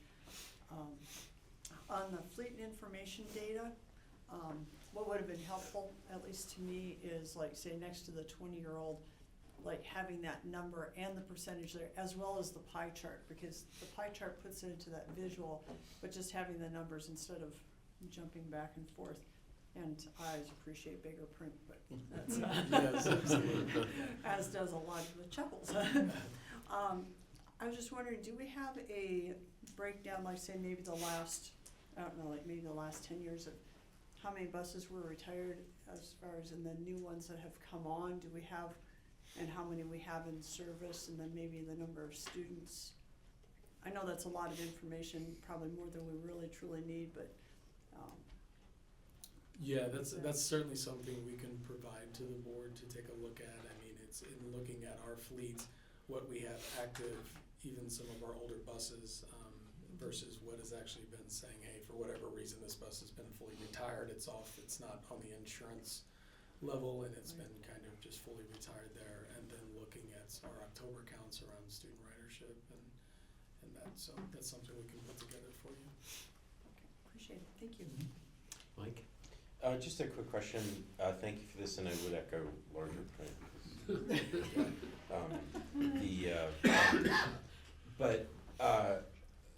Just a quick question. I mean, when I saw that it was a 30, almost 34% were over 20 years old. Like what, like typically industry standard. I mean, what's your annual like replacement? Do you have? I mean, is it 10% of your fleet per year? Or something, or just out of curiosity, because it sounds like when I look at that, I'm like, we're behind us, which is prompting this. But like, how far behind are we? And is this going to be like are we going to revisit this next year? And until we get caught up. So. Yeah. And that's what it is really. Yeah, and it's a great question in general, just around these vehicles. I mean, just talking about them, if you talk to mechanics, I would say I feel pretty confident. If you spoke to other districts, you would see similar like aging fleet, right? I mean, one, the cost is significant and all of that, but just it's not, I don't think, uncommon, and it's never, our vehicles are safe, right? So that idea might sound like, hey, this bus is 15 years old, is it safe? That's part of everything our team does, and of course part of those CD standards. But we are behind on the replacement piece. But it's, again, I think looking at a fleet that averages what an age between 10 and 15 is, that I don't know if that sounds weird or not, but that's probably a good goal to have on the mechanical side, and that's realistic. I mean, it's an asset, right? I mean, there's a depreciation or some thought on a depreciation schedule. I just was, and thinking about kind of the, I'm just kind of anticipating, and I know this is a challenge, and please understand, I'm not afraid, it's not a criticism. I recognize transportation is really hard, it's challenging. It's just, it seems like the older they get, it's fuel efficiency, it's staff time, maintenance time, parts, the cost. And so I just, if there's opportunities to get caught up, that's all. I was just gonna. Yeah, Mike, I would say, candidly, we're probably about a decade behind. I mean, we should be buying probably 4 to 5 a year. We buy maybe 1 or 2. So, I mean, it's, But, like Matt said, the challenge up front is there's only so much dollars. That's what we all talk about. It's a substantial investment every year to keep up. So this is, the lease to purchase, we're paying interest, but it's the only way we can really, unless we have, $1.5 to $2 million up front to start this every year. We don't have it, so this is just another way to try to keep it going. Cool, thank you. Dawn. Great tee up to really what I was gonna say, which is that this is one of those things that comes to us, and it often is a balancing act, right? Because part of the conversation that I don't like to introduce, but I feel is necessary, is that transportation is not required, except for students who have it written into their IEP. I know that if we were to stop providing it, as we have had to do with some challenging situations, there's, people are clearly building their life around this transportation. It is essential for people to be able to keep their jobs, keep their roofs over their heads, make sure the kids get to school, and make those attendance goals. You know, I mean, it's not optional, even though technically it is. And when we've had to make really hard decisions, as we've had to do even on the easier years we've had, we're still often finding that buses are where kind of the rubber hits the road. I did not intend that, but I'm so glad I did. And that's the thing. Like, so I'm excited that we have another option to figure out how do we make some headway and, you know, do something additional. The other concern I have as well is that when we're doing the alternative rides and all those other things that are part of now our plan, not because of maintenance always, but simply because of scope and need, it hits a different line item. It gets seen in a different way, but it still costs us money. And we can't pause that to say, hey, if we just stopped, we could buy buses, because it doesn't work like that. The math just simply won't work. I know how much work your team does to try to figure out all these formulas. And so I appreciate the idea that we would get a couple more buses off the roads regularly that were taking me to school. I think that's a great idea. Because there was at least one I rode in a couple years ago that in fact did take me to school here. Props to maintenance. Yes, I'll pass that along, and thank you. Yeah, and it's an interesting point, not that you necessarily made it directly, but it wasn't that long ago where actual delivery, you know, especially around the pandemic, was totally extended and not really possible. So even planning, and especially when we hit these urgent needs, that we need this and not, we need it now, but can we get it anywhere near now? And it was just months and years, and so I think it's caught up and it's at a better spot, but still there's a lot of just, if you need it right there, even if you have the funding, you don't necessarily have the ability to get the actual equipment delivered, so. Yeah, so thank you. Denise? So these are diesel, correct? Or The large buses, yes, all the smalls are a regular unleaded. Okay. Yeah. And was there any thought to electric, or are they just cost prohibitive? Yeah, unless we can get like the grant we did, the cost is about 3 times what we see here, 2 or 3 times, yeah. One of the other challenges with electric is they also are harder to take on any type of distance type of trip. They're decent for in-town routes, but beyond that, the range just has not been very good with them. Yeah, that's great input. It's not, we reference the mountains pretty quick, right, or any kind of rural thing, but. As someone who manages a very old family fleet, I really appreciate what your team does. Even finding parts, I think, for some of those older ones has to be a challenge. So thank you. Thank you. Nancy? My first question, I have 2, but the first one's really simple, I think. I know we have don't we have current bus leases? And when do those leases end, and for how many buses is it for? So the information I have around, and you're correct, we do have a current bus lease that I believe is scheduled to end in September of '26. Oh. That was for a purchase of, I believe, 18 buses, and that started back in 2017.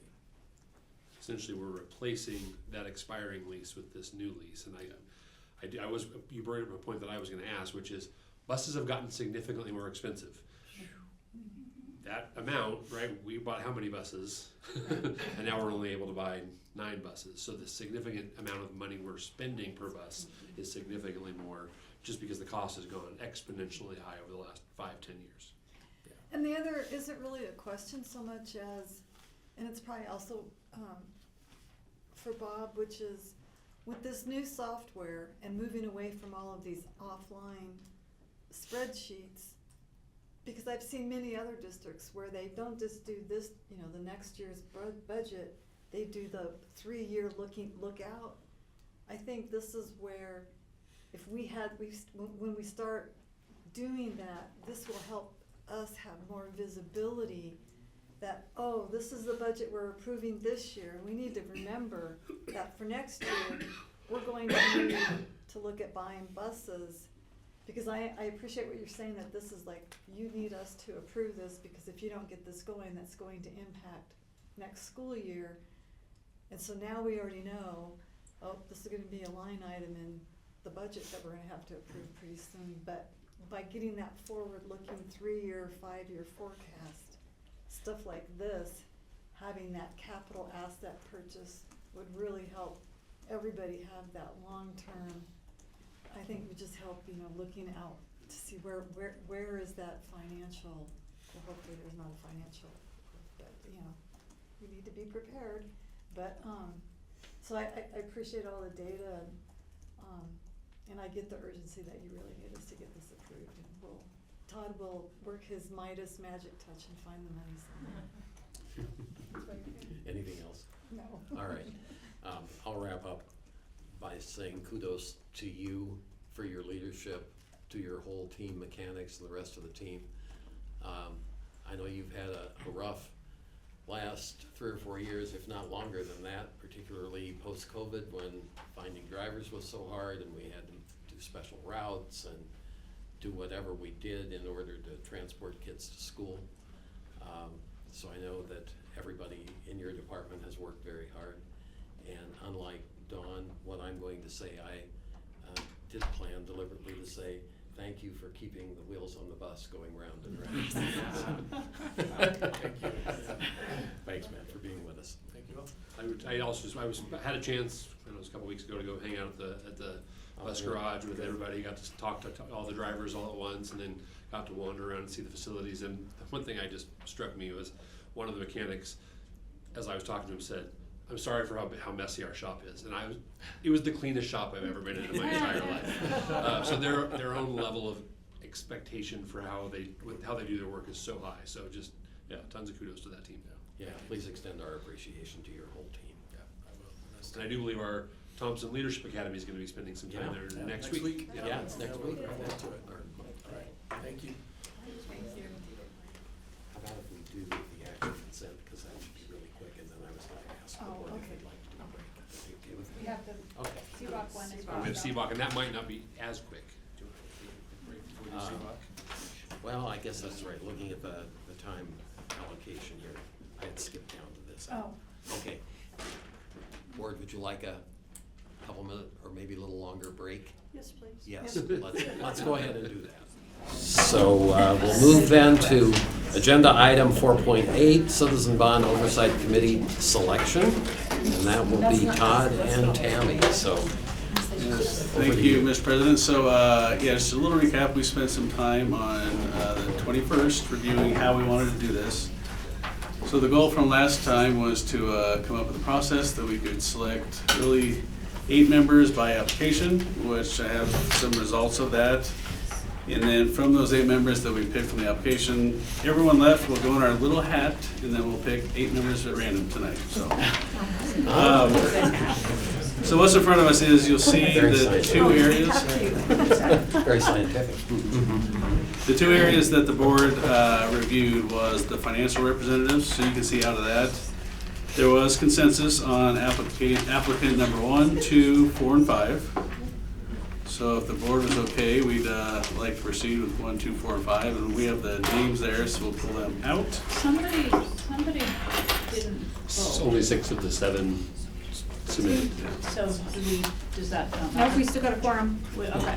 Yeah. And I will just say, I was gonna point that out. after you guys met as a board and decided you wanted to kind of change the process and read all the redacted things, I went down the next day and talked to Todd and said, maybe for the sake of the conversation tonight, sending out a form to allow everybody to give input might at least create for us the ability to say, hey, you already kind of have some consensus on these. We maybe don't have to talk about each and every one of them because we might be here all night if that's the case.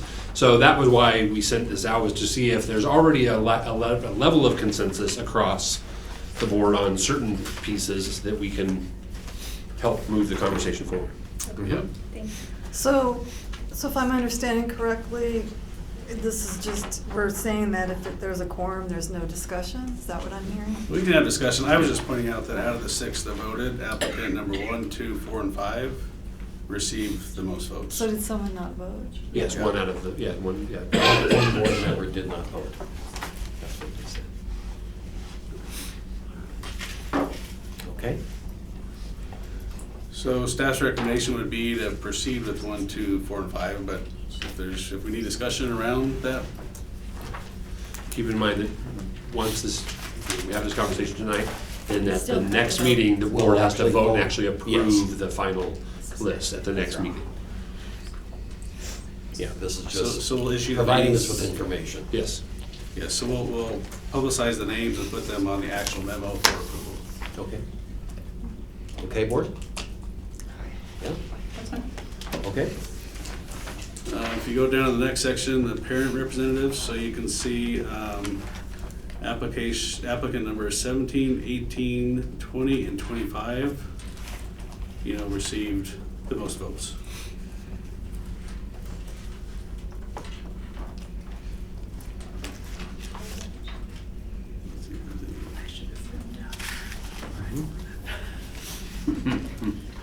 Okay. Any conversations Yeah. around that? Questions, comments? So obviously a little less total consensus here, right? We have some. But Right. but there So were many still more. 4 So who many more. Yes. came out ahead. Yes. Yeah. I guess my only comment is, when I was looking at these, I felt that it was important that we have new people.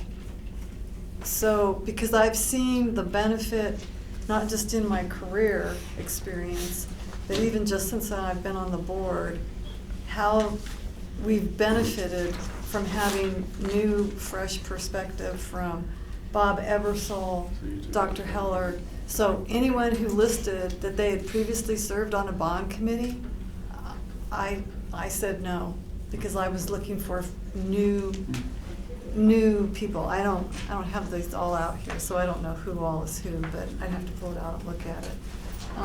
So that was my number one, I don't know, criteria. And then I looked at what they wrote, because I thought that what people had to say, if they didn't have anything to say, it kind of left me going, well, why? Yeah, so. Lori, I think actually it's your turn to start the questions or comments, so if you wanna say something? I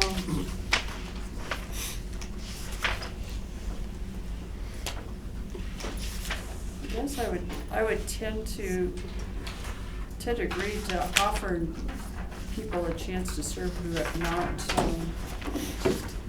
to serve,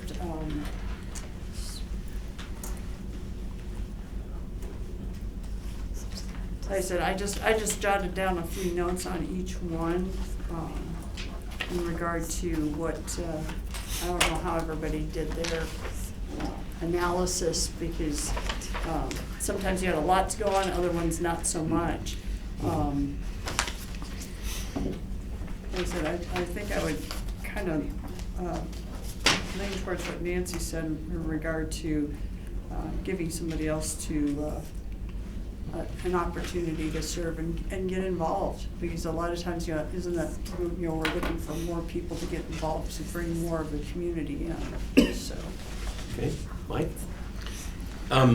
So this is what we asked for, and you gave us exactly what we asked for, and so I really appreciate that. I know we had a long discussion, so, I would hope that for folk, cause I do hear what my colleagues have shared, that, the folks that aren't involved, that, if there's other opportunities or different committees or different things that we could get people involved, cause I do think that is important, but the reality is we can't select everyone, so we have to have a process, so that's my only comment. Okay, Todd and Tammy, I have one clarification just to help. So let's, for example, if we pull the 4 financial reps out, right, they're no longer in the hat anymore, if you will, because we've selected them, and if we were to select the 4 top family, parent representatives, all of these other folks go back in the hat. So there is Yes. still the potential that somebody who's everybody goes back. everybody goes back. Oh, I who's didn't not- realize that. everybody who goes back in the hat Everybody who who's was not not one of selected these by the eight. top 8. Oh, I thought it was just So there's the still other- opportunities okay. for other people to be joining I the didn't group. realize Yes. How many others were not on these 2 categories? Because you said there were, what, 40 some odd? 44 total, so 24? Yeah, there's a, Okay. No, sorry, 19, there's about, yeah. 19 that said they Yeah. just wanted to be at in the at-large kind of hat, if you will. Yeah. Okay. Dawn, anything you'd like to offer? Thank you.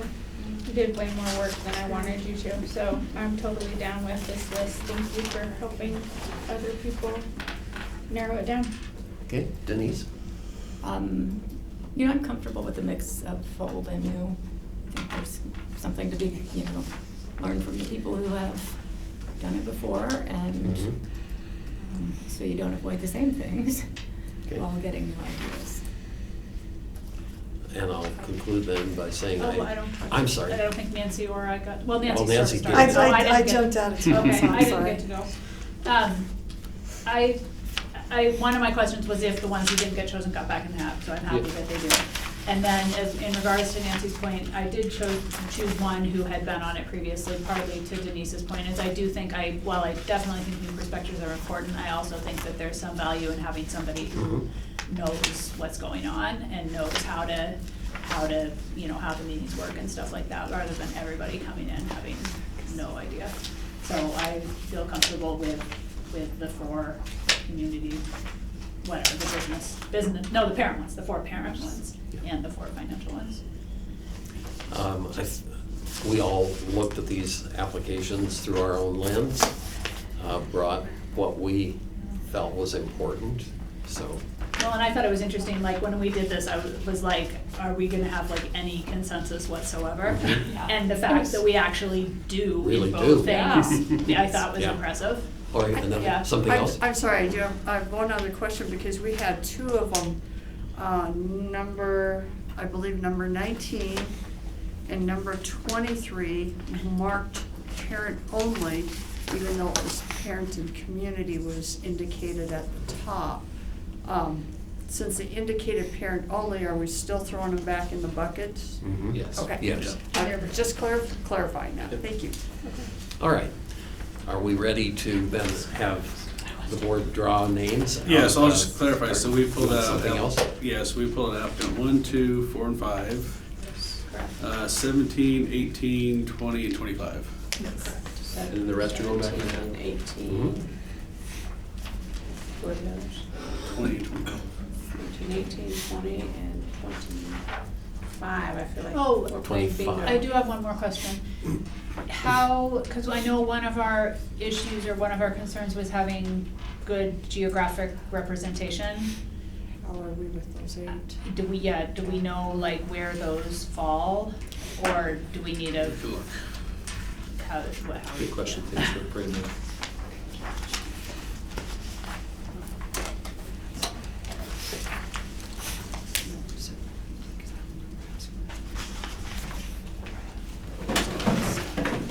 So the, Spreadsheet. Is there any lack? Liz, Because then if there is, then we should do a separate draw. for that area. In that area, and then we should previous, Okay. I'm okay now that I looked No, at I- it. Okay, good. The Why'd you person look that had bond experience isn't current. Well, One it was is. just one. One So, is. okay. I think there were 3. I think there isn't to be a decent Yeah. mix. Yeah, and So I there's think one. I'm okay, now that I've looked through it, I'm okay. Okay. I'm sorry. so 17 is from Actually, it's pretty cool that we had such consensus. Loveland. Which district Yeah. though? Right? I don't know, Or we we're don't have just- we're address just yet. doing the- Just Yeah, we don't have address. Okay, so 17 is So Loveland. 17 is Loveland, 18 is Berthoud, Oh, good. 20 is Loveland, and 25 is Berthoud. So 2 and 2. Well, we're gonna know the names pretty soon. Yeah, well, Oh, yeah, applicant, 1 is Loveland, 2 is Loveland, 4 is Loveland, 5 is Berthoud. Okay. So, okay. So, question, so do we need to do a draw just for those other 2 areas that apparently are not Like the unincorporated. the unincorporated? no, so we and- kind of abandoned that idea and just went with financial, Okay, okay. parent, and then everyone else just kind of goes in the hat. Did we even have anybody apply from those areas? While it's a very big land area, it is not a lot of people. Yeah. That's why Yeah. the area is so large on the map. We We've got maybe 2 or had 3, I think. 4, 5, 6, 7 from Fort Collins, Wow. 1 from Lyons. Lions is in our district? Yeah. Part Some of it. addresses. Is there any chunk of it? Well, down it's in like, Boulder it's, County. yeah, the Larimer County is, Yeah, it's. the it's Boulder not- County line Unincorporated. goes like this. Unincorporated Larimer County, I Yeah. don't, Yeah. they Yeah. probably live there and come in. We have Yeah. Boulder County. Boulder County, we have that very. Boulder nice and one. Boulder. Well, You know okay. that, Yeah. why am I saying that to you? I'm pretty sure you're the one that taught me that, so I knew it like that. All right. Sorry. And in terms of representation of communities of the 8, then 5 from Loveland, 3 from Berthoud, correct? So Of- far. Of the 8, Of the 8. Correct, Mhm. yeah. And then we're randomizing the rest and Yes. not worrying about location. that's right. Okay. So, Yep. I think we're ready to Well, this do was it, easy. right? See my ideas. This is highly technical, Very scientific, Tammy. Anytime you get to bring out your yellow pencil. And- It's a good You day. wanna do it? Do we each Draw draw one. one? Draw There's 7 of one. us Oh, and then yeah. and Dr. And Heller. Dr. Heller. Yeah, we We each gotta draw one. 8, Can't wait. so how No, do we you each guys draw- wanna do yeah, it? there's I one think, for I each of think us. they're gonna pass the hat. Okay. And see if person's gonna draw. Am I drawing the first one? I think so. Cool. Can't draw yourself this too. All right. You wanna go? Apparently I'm drawing one too, which is fun. Yeah. I always draw a weakness. We'll go By the this way, what you're drawing is a name. counterclockwise? Yes, there's a name, Oh, there's no. names on these. Oh. How do you know those, It's like those Secret names Santa. aren't these names? Or- They- There's numbers on it. They Oh, pulled I it see. out. They pulled out. We Oh, labeled I all see. the, by with numbers. Yeah. Where's your Captain Crunch? Yeah, really nice. It's like Secret Santa, I drew myself.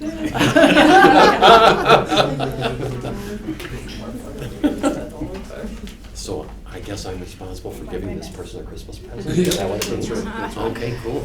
I know that. Is Lloyd House? That's right. What's that? And is that 8? Nancy? This, Nancy's 8. Okay. I can't count on Wednesdays. Is that, do I just have one? Yep. So what are we doing now, Todd? Give these back. Give So it just give them back, we will put them all in one memo, and then you'll approve it next time. 2, 3, 4. Thank you. Thank you for the time you invested Yeah, we in were coming up ready with to this run out some process. I think it downs. worked. Yeah, that's It what did, great. yeah. Yeah. And, good. Thank you. All right. All right. Thank you. Let's move then to item 4.9. I've got 2 different agendas going here. Yes, standard action consent items. In terms of discussing those,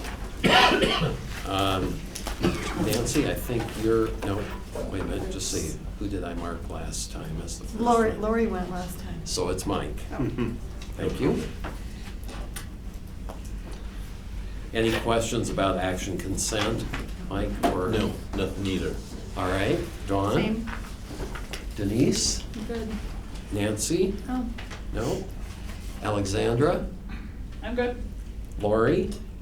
Couple quick questions. What was the time, or the time frame of the notification? I just noticed that some of them were over a month, like they happened like right at the beginning of the year. The what did? The dates on some of them. Oh, on the Yeah, the personnel? effective as Oh. of dates. I'm just, is that just common, that sometimes it just takes a while for it to get through the process? Cause there was one here that was 1/8 of 26, another one that was 1/5, just kind of Yeah, sometimes how just it the lands. timing and getting it then ideally on the January study session and then the To- January regular meeting, so it just, the timing fell where it's getting pushed to February. Okay, I appreciate that.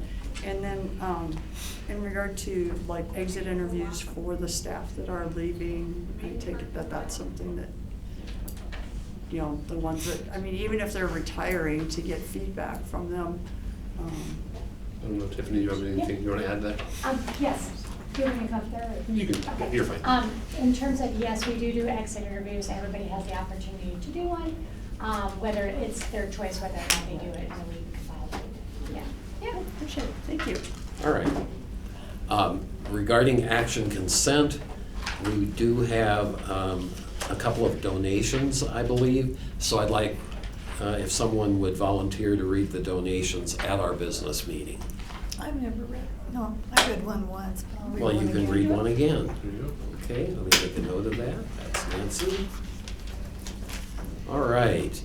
Now for what you've all been waiting for, the CASB report. No, this is, oh, no, Casby's, oh, I see, it's in black. Yeah. And then, oh, gotcha. So this time, at the point if we approve the new agenda, this will look a little bit different.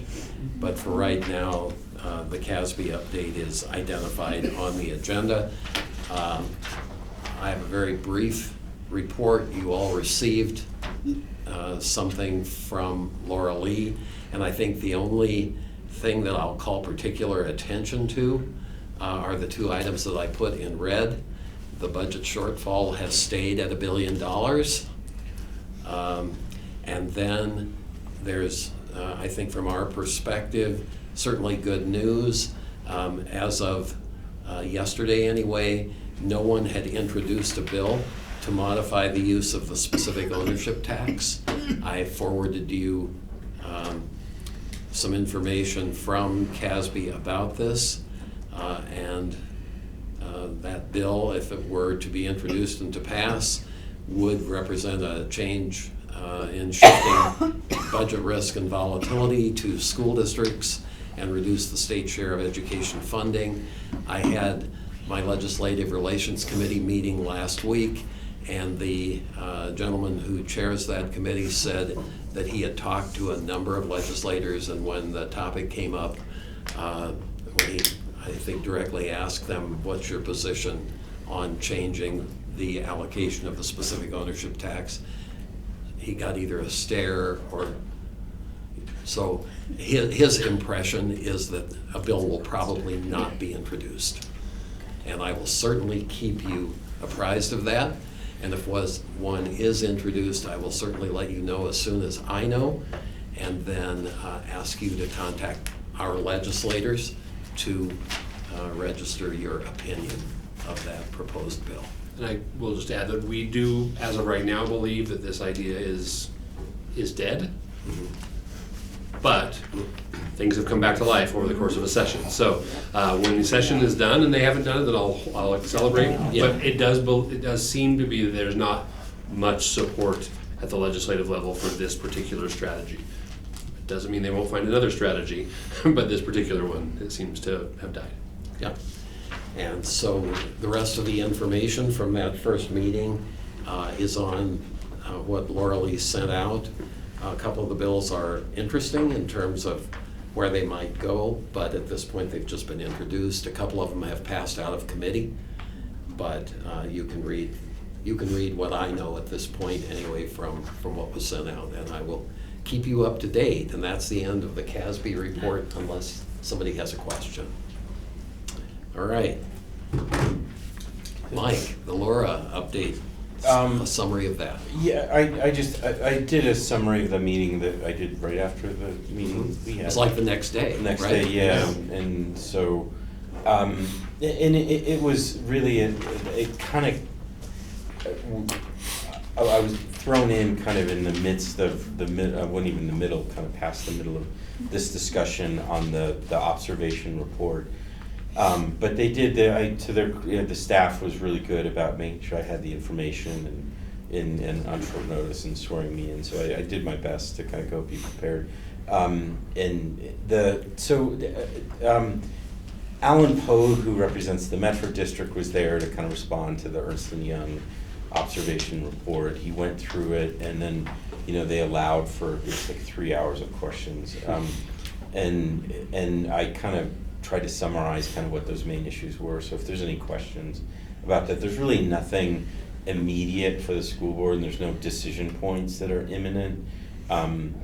But, you know, the one thing that I'm kind of keeping an eye on is the North is scheduled to kind of expire in 3 years, and there'll be kind of a windfall of, or not say a windfall, but the revenue will kind of come back to the district, and I'm gonna keep it, you know, I'm curious kind of how they're gonna approach that, if they're gonna wanna, let me put it, I'll be blunt, if they try to TIF it again, I would be very much in opposition to it, so, and I'm sure that's probably shared at the board level, because I think that kind of defies the purpose of having urban renewal, so, but other than that, though, I include if there's any questions, I'm more than happy to come. Okay, any questions for Mike?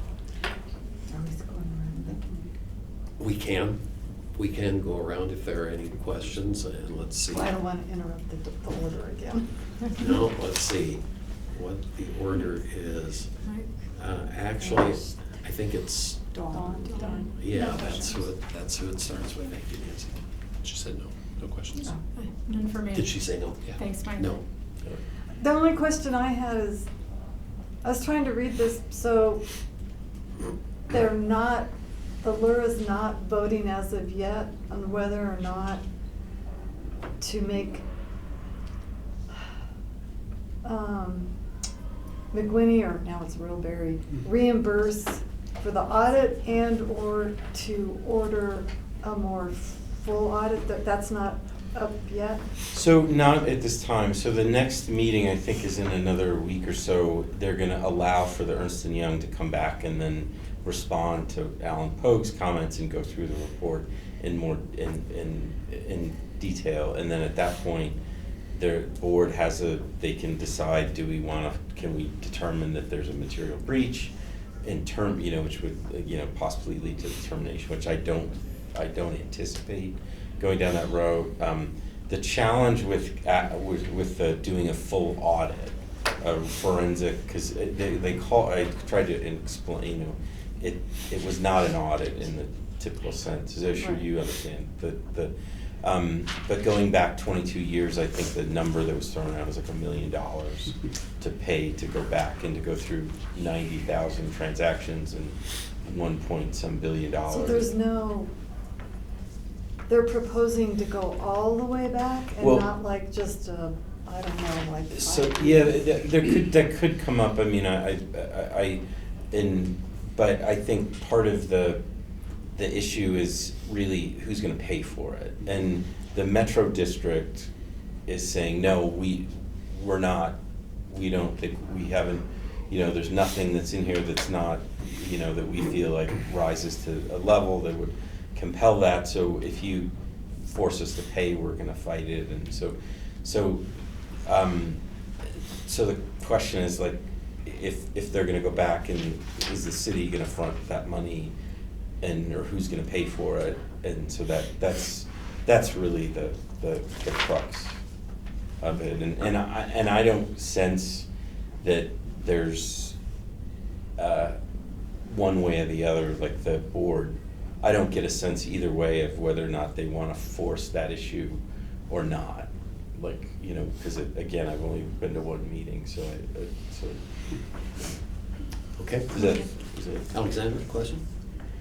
I appreciated your summary, and I appreciated you making that distinction between the audit and the observation report. Mm-hmm. It's because I don't feel like, even like reading all the articles in the newspaper and stuff like that, I don't feel like that has ever been said. Yeah. So I appreciated that.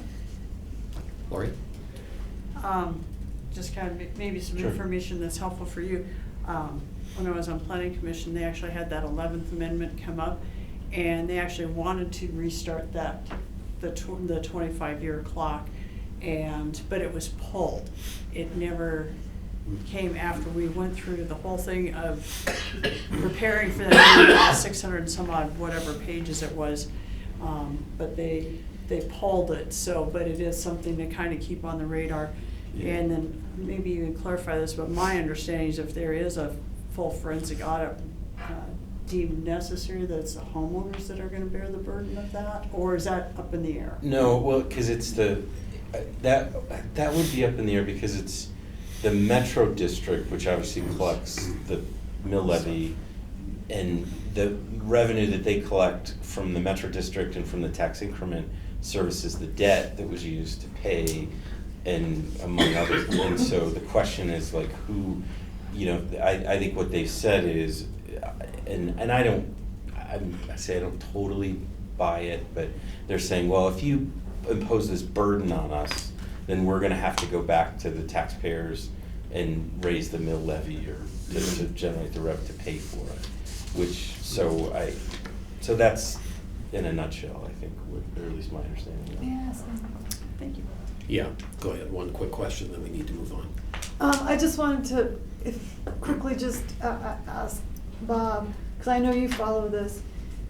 So in your opinion, because I've read through a lot of the observation report that Ernst & Young did, based on what you've read, do you see anything in there that says a forensic audit is justified in your experience and opinion? They admitted that they did not follow the procurement process that within the master finance agreement. They followed a different procurement process. The question becomes whether that rises to the level of a material breach is for them to decide. And my understanding, it actually may require a court to actually make the decision, not this board. So that's part of the thing that goes on. That's So- different than the forensic audit. Right, right. Okay. So that's, yes. Okay, thank you. And I'll point out and then I'll be done.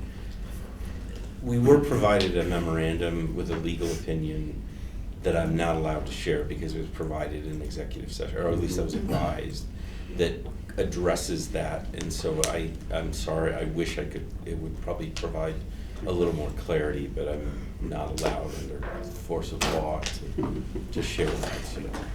So, yeah, All right. so, I don't have any questions, and so we are going to move on to the discussion portion of the agenda, beginning with 6.1, which is the Climate and Culture Survey update.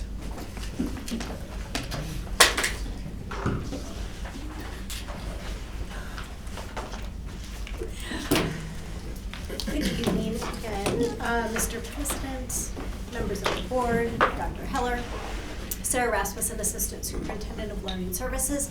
And this evening, we are sharing with you the results of our Climate Culture Survey. This is something that goes out annually. And we have, it is sent out to our community, it is sent out to our staff. And so we are looking forward to being able to share the results and answer any questions you may have. Thank you, Dr. Heller, Mr. President, members of the board, thanks for having me back again so soon. You're always welcome. Also, I did provide an updated slideshow to Laura Lee because Panorama has updated their national norming group. So while we were sitting here, we noticed that. Thank you, Sarah. So I just did a couple. I'll show you when we get to that. So it just slideshow. happened? So it actually happened within the last few weeks. Oh, okay. But I was But very we just found out prepared about it. for this board slideshow.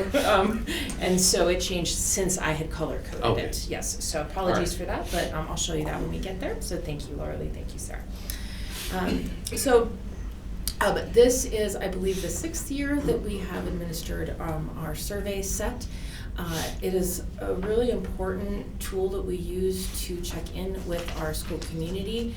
And as you dig into questions and responses, you can see that it touches on many, many things that are important to the success of our school district, including inclusion, supportive culture, student achievement, stewardship of resources, so on and so forth. So very grateful to everyone who's part of this effort. We administered this in November of 2025. We have administered it within the same 3-week window every time so that we can compare the data set.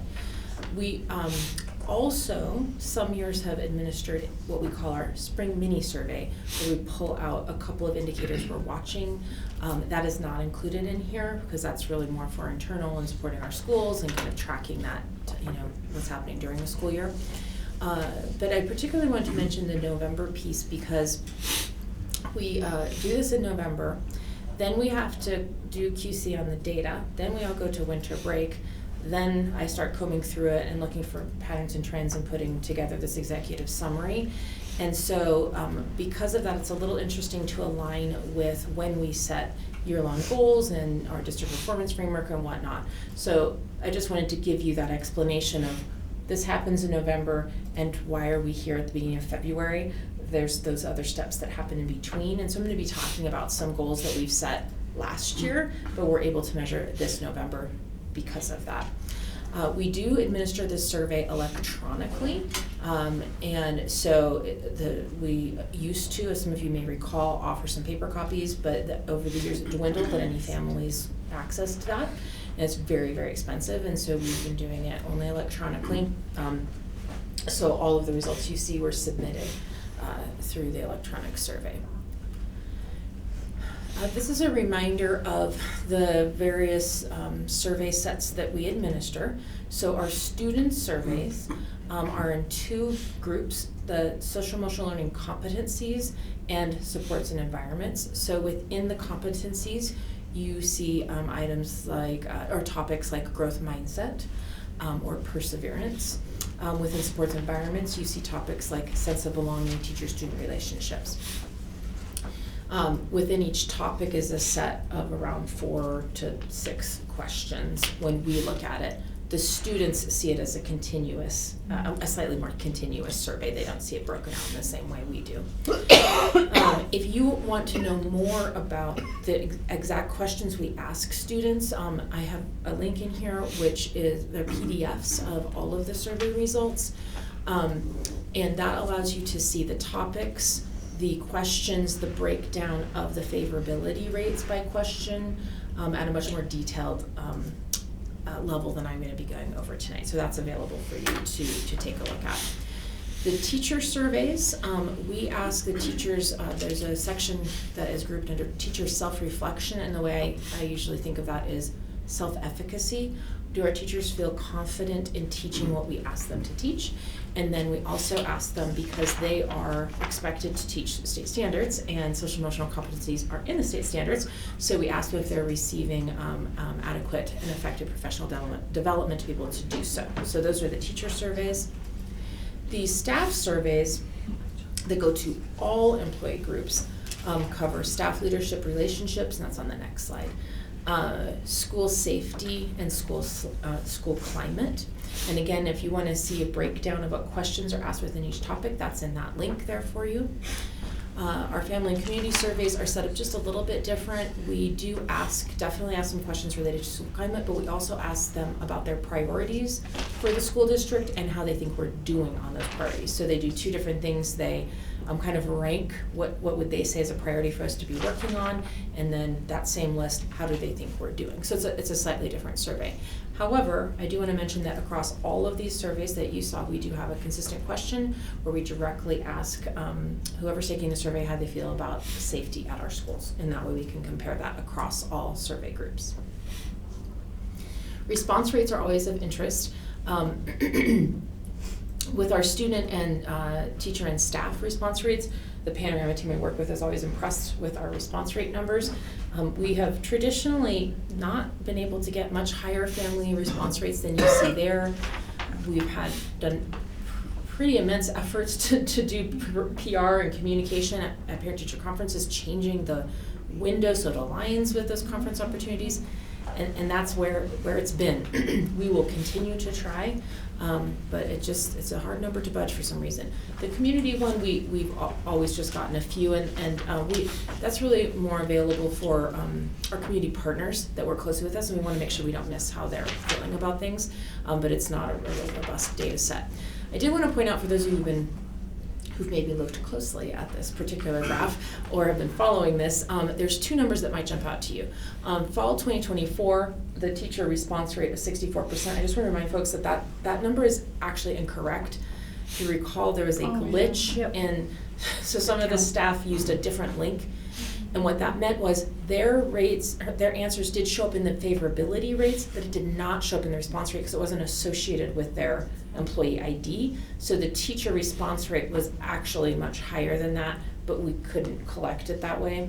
So we, as you can see, we've addressed that for this year because the teacher response rate is much higher and much more in line with what it's been in previous years, which was around 80%. The all staff number you can see, however, did drop this year. What I would attribute that to is something actually that Tiffany and myself were speaking about recently. When we originally designed this survey set back in, I guess that was 2020, we were very focused on our schools.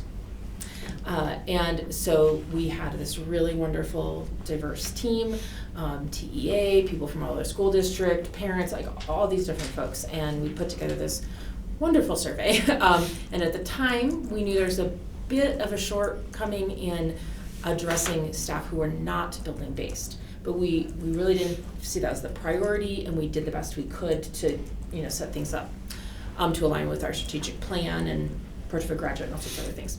So over the years, we've known this is a thing, that perhaps the question set isn't closely aligned with those who are not based in buildings, and we've considered adding another survey set.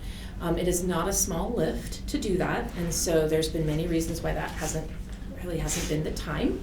But I think, as you can see, when I can dig in deeper to see which staff groups are responding, and that is definitely why that number is lower. So Tiffany has been very gracious in wanting to learn more about that, and looking at the possibility that perhaps we have found the time where we would like to work with Panorama to add a survey that is more aligned with what our staff who are not based in buildings are experiencing each day. So this next slide is the slide where we made some quick changes in the background because of some changes in the Panorama data set. So what changed was the color coding of what would be significantly below, slightly below, at, or notably above the national average. And so Panorama has been working to have a more robust data set, and that caused some of these to be red when they were green the last time looked, and also vice versa. So apologies that I didn't catch that sooner. But in any case, what you see on this slide, these are the survey topic areas. So the top 4 are the SEL competencies. The bottom 3 are the supports environments. The next column are our students' grades 3 through 5. Grade 3 is where the survey they start taking at grade 3. And then the other column is our students' grades 6 through 12, so this is the average. So you can see that we have quite a few areas that are at or above the national average, several that are notably above. We do have some areas that are slightly below, those are orange, and then the red is one that is notably below the national average. I was going back through lots of slideshows, and I'm pretty sure that this is the most green and blue that we've had. I can double check that, but there's a lot to be celebrated on this slide. Obviously, areas where we're orange or red, we need to continue to focus on, and areas that were green or blue, but we look at the number and we think, how can that possibly be above the national average? We also want to continue to work on. But the other thing that Sarah and I were noticing is that in the PDF that I submitted to you, in that all survey set that I mentioned, Panorama also has a color coding of having to do with national averaging. How they're doing that, they just used a different formula basically than I used to do it. And so now that that's going to be more readily available in that PDF, we'll align the two for future communications with the board. I came up with this kind of internal way to do it because I didn't really have a clear way to show you that in a glance, so we'll take a different approach next time. This slide, people are always curious about year over year. It's a lot of data, so it's hard to show you all of the survey topics across all the years we've taken it. So what I pulled here for you is a breakdown by elementary, middle school, and high school as compared to a year ago. And so you can see here for our elementary, it's virtually unchanged. With a large data set like this, going up or down 1 point is pretty much static, right? Middle school, we have some pretty big jumps. We have one that fell there, that growth mindset, and high school also has some pretty big improvements, and then that same growth mindset area is a drop.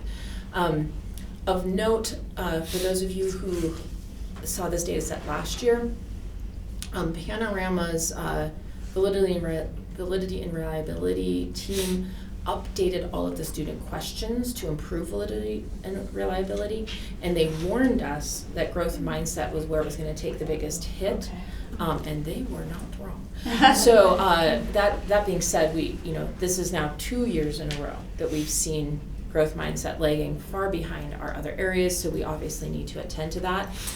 However, there are some real celebrations in there, and you'll see this in some later slides, but particularly I wanted you to note the sense of belonging row for our middle school and high school students. Wow. That's amazing. If you recall last year, we also saw positive growth in that area, and this is very important because our sense of belonging is lagging below the national average, right? So we need to make movement in that. Making this type of movement is pretty incredible. We have been engaged in, as several of you know, a multi-year effort through our continuous improvement teams, focusing in this area. So we're extremely proud of our middle school and high school staff and the efforts they've made. So for instance, you recall last year we're focusing on warm welcomes and co-created classroom agreements. So this is where we're starting to see some of that movement, and we're continuing that work through our behavior solutions work with Dr. Hannigan from Solution Tree. With our continuous improvement teams this year. So it's interesting. You can see the areas where we need to pay some attention, and some areas where really we have some people in our school buildings who deserve some pretty incredible kudos. So this is where I was talking about where you're like, why are we looking at a goal from May 2025? So when we set our goals for our DPF, they're about the year, that school year, but we take the survey the next fall. And so I thought it was actually just more helpful for you to see when we said what we wanted to get accomplished over the last school year, how did we do? Because we aren't really able to measure it until to the next fall. So what we said we wanted to do last year was that we would achieve 75% favorability rate, not only for our elementary students overall in the area of sense of belonging, but each demographic group within that. And so the student group that was closest to that goal in elementary were our gifted students. And then the student group that was furthest from that goal were students with 504 plans. I did also want to mention that it's new to us that we're able to track students with 504 plans in Panorama. And thank goodness we can now, because unfortunately we're finding out that they are lagging behind in their sense of belonging, which is not acceptable. So definitely an area of attention for us. Our other district goal set for our secondary student groups was 45% favorability for sense of belonging, and similarly overall and also within each demographic group. And pretty excited that nearly all of our student groups met or exceeded that goal.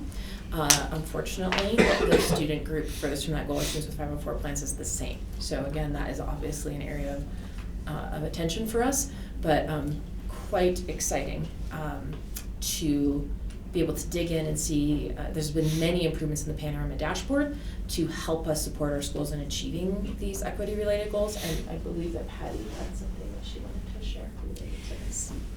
Yeah, so I've done Panorama and national norms and things for a lot of years, and although 45%, you're like, huh? The growth that we have made, I think it was like at 41 or 39 to 45 is bonkers amazing. That really takes, every percentage in that is so hard to move. So we had extremely rigorous goals when we made this, which we want to have goals because we want to raise the bar in everything we do. But that is amazing. Like, I have not seen that growth in a district this wide for those secondary pieces. It is absolutely a note. And when we've looked at lots of different student groups, we are starting to take the predictability out of what you might think the data would say.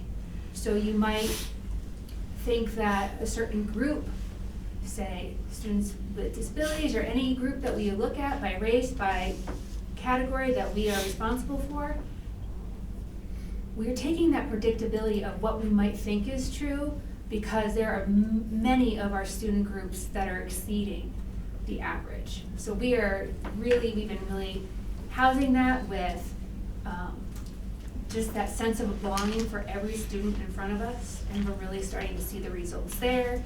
And we now have a pinpoint where we can really put some strategies or ask more questions about 504. But yes, this is crazy good.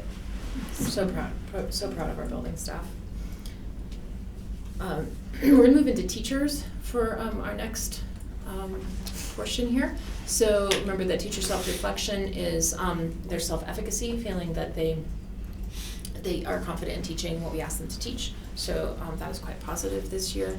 And in the professional development, SEL, again, is asking them, are you receiving the professional learning support you need to teach our students social emotional skills? And so 50% clearly we would like that to be better, but it actually is better than it has been. It's gone up, which is wonderful, and it is better than national average. So still room to grow there, but it's quite an improvement. There's a lot of data in the teacher set, so I just tried to pull out some big ideas for you. Teacher self-reflection results have improved in favorability significantly since fall 2024 in all but one question. And when we dig into the SELPD topic set, it has improved significantly since fall 24 in all questions. So this is that other side I mentioned where these are questions that all staff have an opportunity to respond to. And so the staff average is licensed and classified and APT staff together, and then the teacher set is pulled out there for you. We don't have the norming for the ones that don't have colors, so that's what that means there.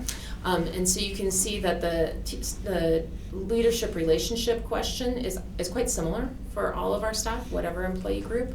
And school climate's only a couple points across. School safety is maybe a little bit further apart. And again, it's interesting, you look at 57% school climate and that doesn't feel good enough, and it's actually right around the national average. So again, room to grow, and we're in good company with a lot of other school districts, so there's some areas we can work on there, which I'll tell you about in just a little bit. So when we look at that all staff data, I like to dig into the individual questions. There's a lot of really interesting stuff going on in there. And if we look at overall, the results have declined slightly as compared to last year. When we look at staff, so ABT and classified pulled out. When we look by teacher, those results have continued to increase from last year. Just a slight divergence there. And then remember I told you that there's this question that we ask the same across all survey groups about school safety, and those are consistently quite positive and improving. So when we dig into those specific questions I mentioned, we find some cool stuff. So for all staff, the highest rated questions in staff leadership relationships, there's a question about your leaders being respectful, another one about are your leaders friendly, another one about are they understanding, and those are all rated above 80% favorability. Areas with the largest increase in this section of the survey include having confidence that your leadership has the best interest of school in mind and having feelings of trust in leadership. So our family results, as I mentioned, we don't have quite as high of a response rate there as we would like, despite many efforts to do so. But with what we have our school climate is at 65%, which is slightly below the national average. School safety, 67%. Strengths and opportunities, 57%, and then priorities, there's not a rating because that's again where they do that ranking of what is most important. And then we do ask a couple of additional questions related to family school community partnerships, and that's 66% favorable. Whenever I look at this with the Panorama team, I'm like, oh, I wish it was higher. And they said, well, keep in mind that oftentimes who responds to a survey, if it's, you know, at work, when you're like given 15 minutes to fill it out, pretty much everyone fills it out.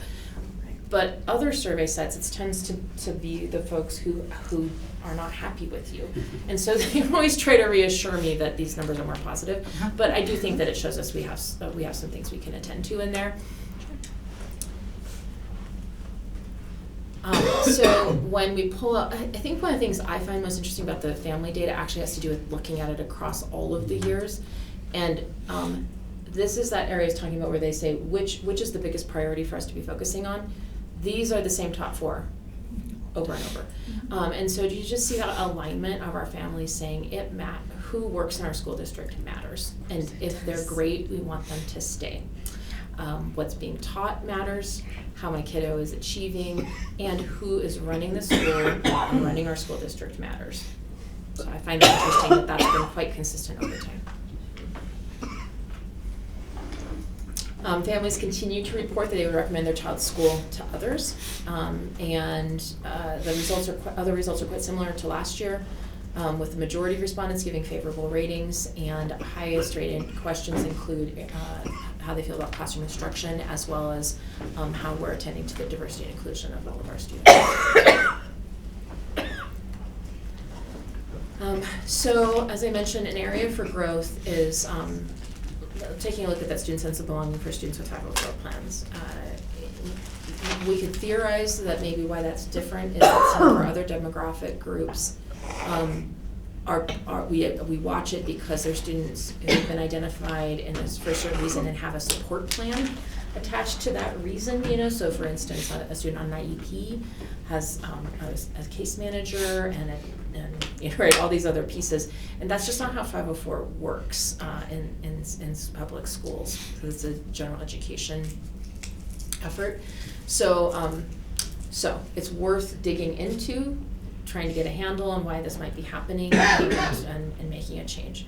For our staff, when we dig into some of the actual specific questions in school climate, there's a little bit of room there that we could make some progress in. And then our families are telling us that we really need to focus on hiring, developing, and retaining best staff, which is no surprise. We all know how important that is.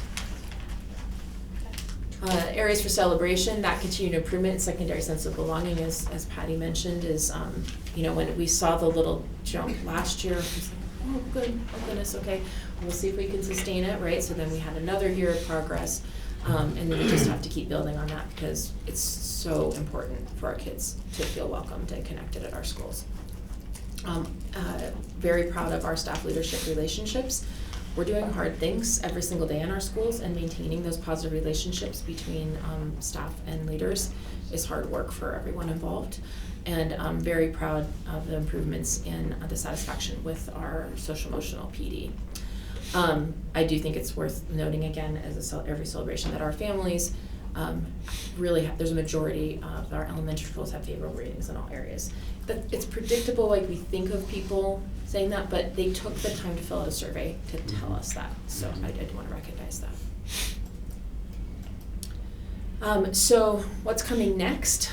We added at the very end of last year a new feature in Panorama. It's a check-in tool to help our schools be able to better progress monitor. And so they're all still trying that out and learning how that works for them and seeing if this is a thing that's going to help us. Panorama, in addition to changing their data set, added some AI enhancements to analyze results. And so I've turned a few of those on for staff, including myself, to start trying them and seeing if they're helpful and help us make sense of this very large data set. It's very interesting.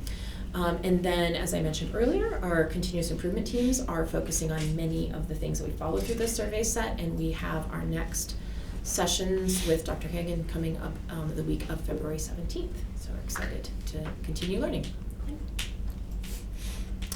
Does the board have any questions? All right. Denise, let's start with you. Questions or comments? Just let me begin by congratulating you and everyone in the room. These are outstanding. Thank you. It speaks to all the work that everyone's putting in. So nice that the survey reflects that. So no questions for me, but kudos. All right. Nancy? I was thrilled when I saw like the sense of belonging for middle school, the jumps, the 12 and the 14%. I don't know if you guys added something to the drinking fountains, but you're doing something right, so you need to keep repeating it. So I think that was really great. But then I also, it was on page 8. It seemed like there was like these contradictions, like perseverance was up, but then the growth mindset, they were almost identical opposite numbers. Yeah. So I didn't quite understand how students could increase their perseverance, but their growth mindset like went down. Like how do you, I like think how it was- does Panorama explain, like how do you I explain think it was it? different grade levels. I think No, they the were. perseverance was 3 to 5 and the growth mindset was 6 to 12. No, it was. No? No. How do you persevere, but your growth mindset is, like, I don't know, like how? Well, that's a great question, right? I mean, I think one possible way to think about it is that continuing to try is different than believing it will work. Yep. Right, and so they don't necessarily move together, and I think we see evidence of that. In addition to that, another factor could also be the students' understanding of these concepts. And earlier today, I was working with our wonderful SEL and behavior coordinator, Jen Chadwick-Conway, and she noticed that in the scope and sequence, that for when different topics are introduced, growth mindset is late in second semester. And then we measure this in November. And so it's possible too that this is being impacted just by students' understanding of those concepts. So we have a number of things to look into as to why those two things are disconnected. But I agree, it's an intriguing question. It is. So, anyway, thank you, great report. Thank you. Alexandra? Yeah, I had that very same question, because I thought that was very odd. Like, how can you be perseverant and not have a growth mindset? Maybe so.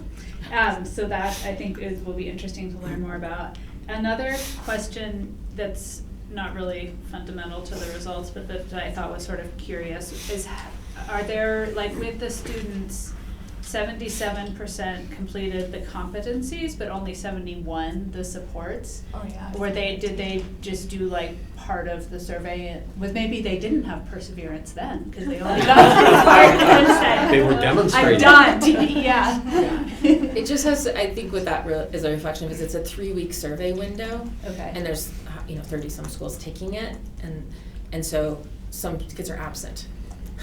And so what happens, I think, is just that we had more kids present on the days that more of our schools were taking the one and then the other. Oh, and so it's not all given in together? Not always. Oh. If they get interrupted and. Okay. So students can just submit it.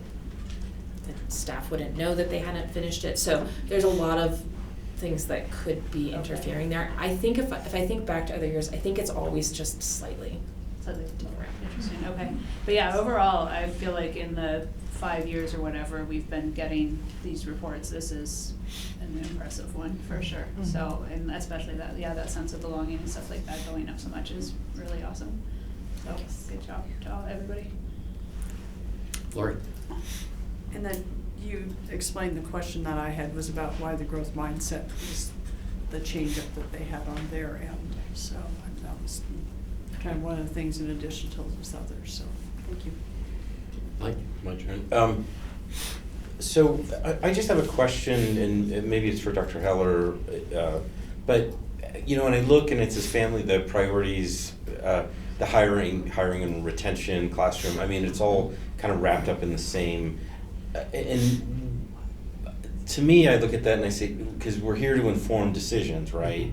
And I see what those priorities are, which I would tend to agree. And the question I was like, can we have a discussion at some point about what we're doing to affect those priorities that were identified?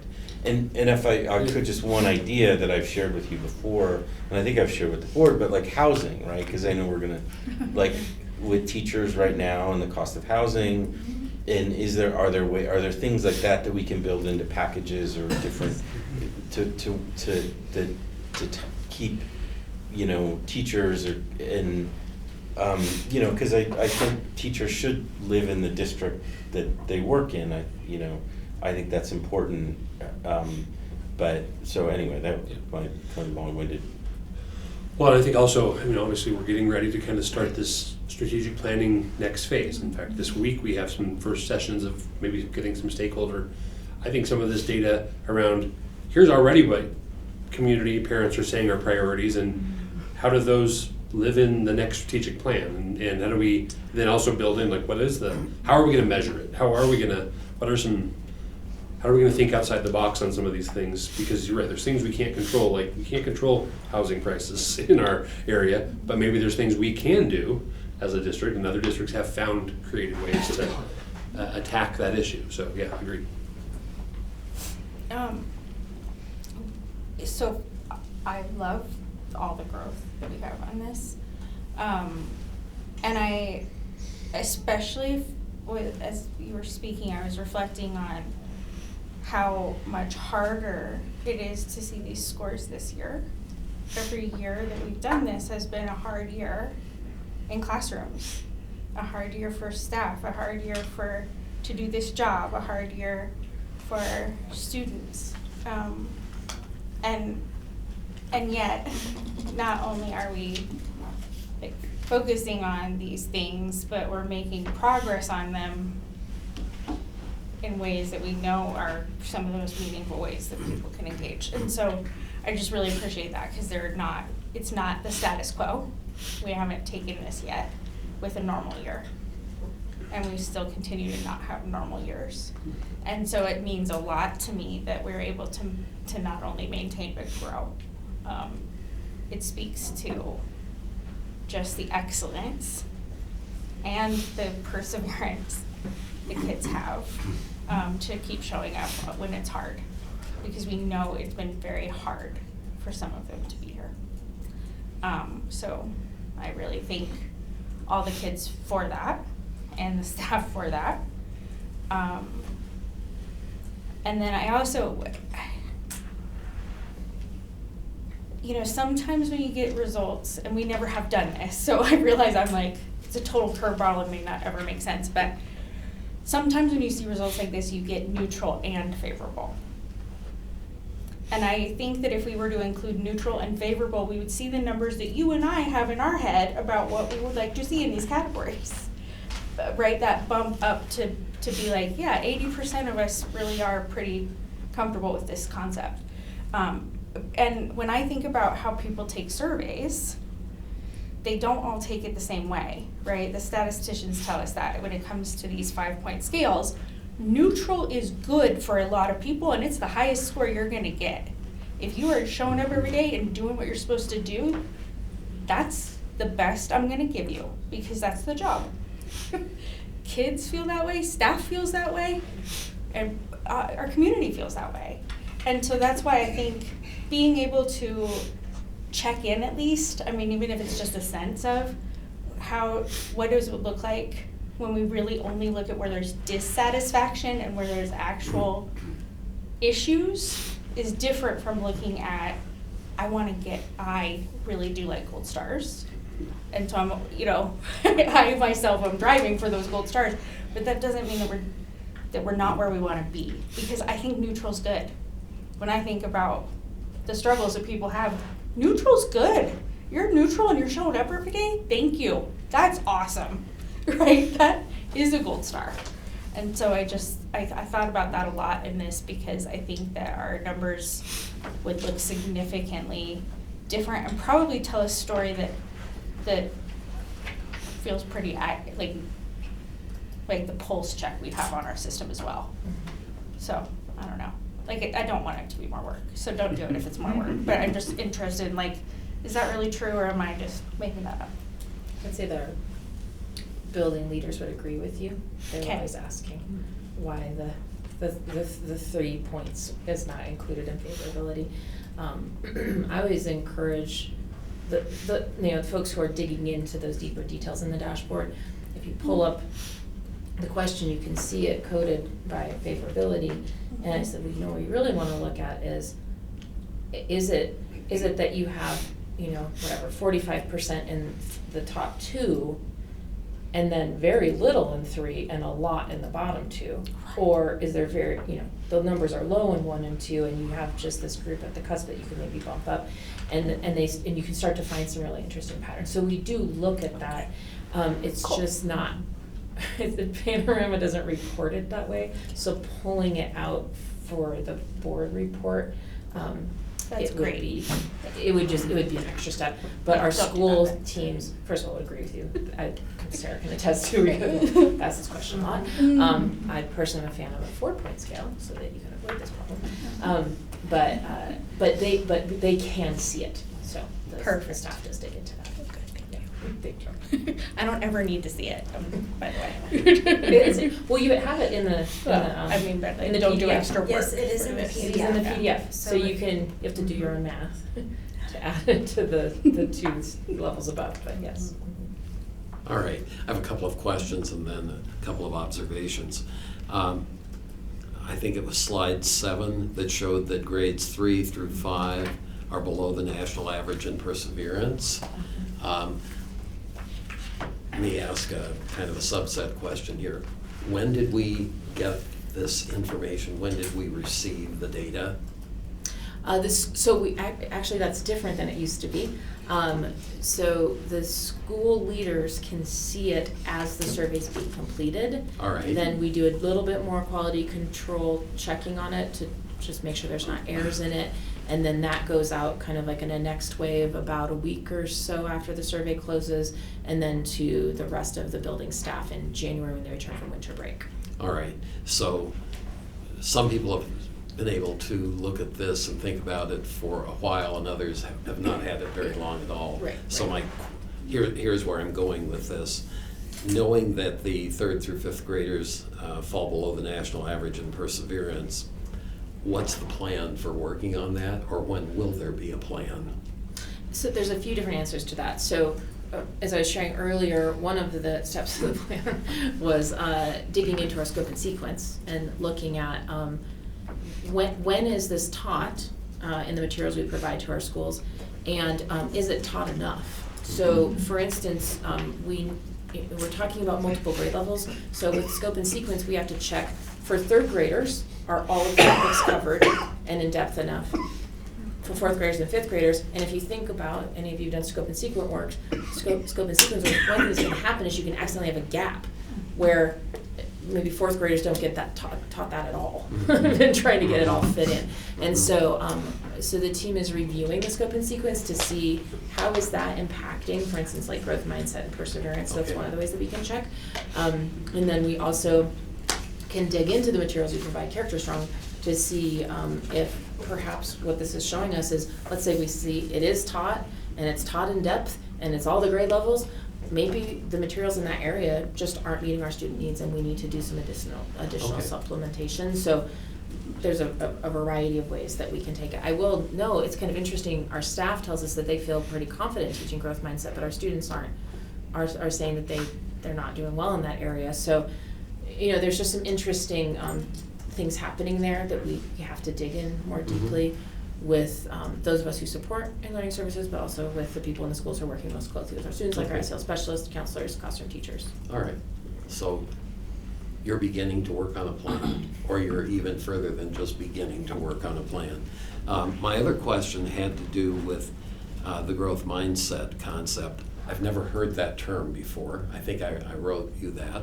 Tell me what that means. What is growth mindset, and how Yes. does one teach that? I was trying to remember when the book, Angela, what's her Duckworth. last name? Angela Duckworth. Thank you, Duckworth. So it's been 15 or so Yeah. years.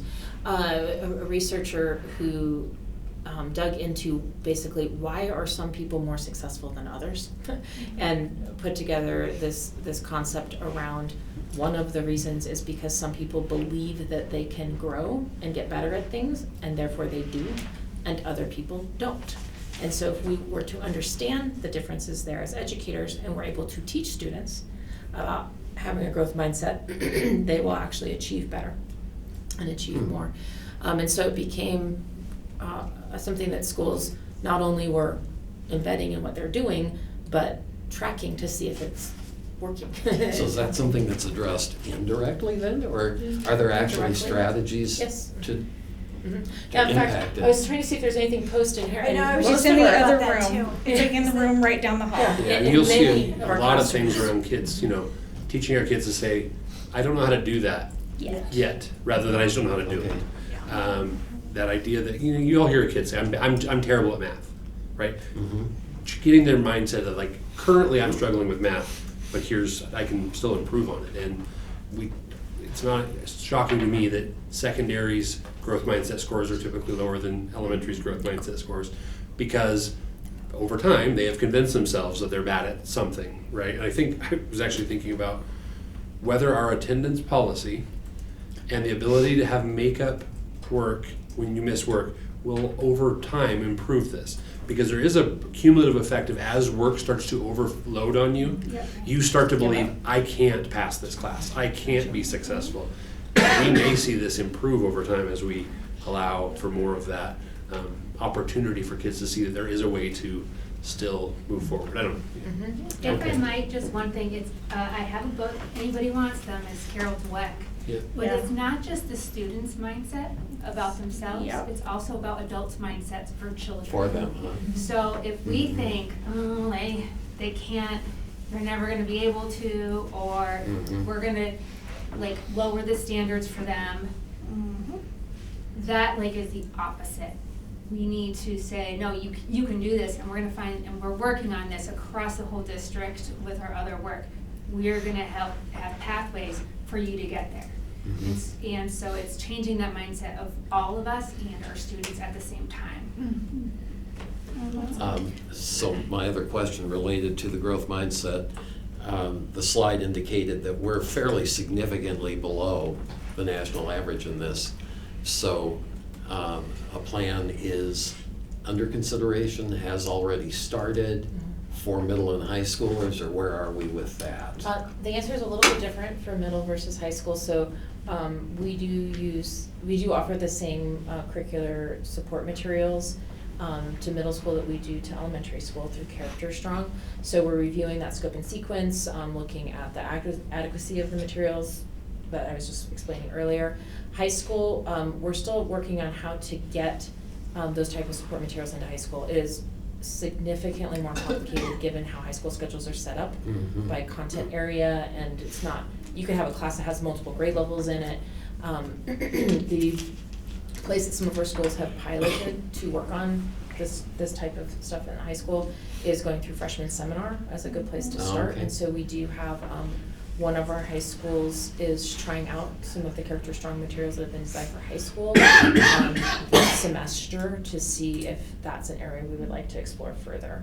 Okay. So I will say, it isn't unrelated to sense of belonging, too. No, As correct. Patty was saying, what the adults around you believe about you impacts this as well. And so as we continue to work on students feeling welcomed and connected, and there's clear routines and procedures and expectations, like some of the work that we're doing in behavior solutions that people maybe are categorizing as improving sense of belonging should also impact some of these other areas. Mhm. And remember, those things, many of those strategies are newer to our high schools, so we're hoping Yeah. to see that rolling up into the grade levels. Well, I expected that there would be a plan.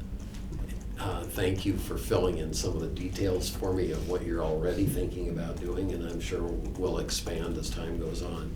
My two very quick comments: I was really pleased to see the high numbers in staff leadership, what people thought about that.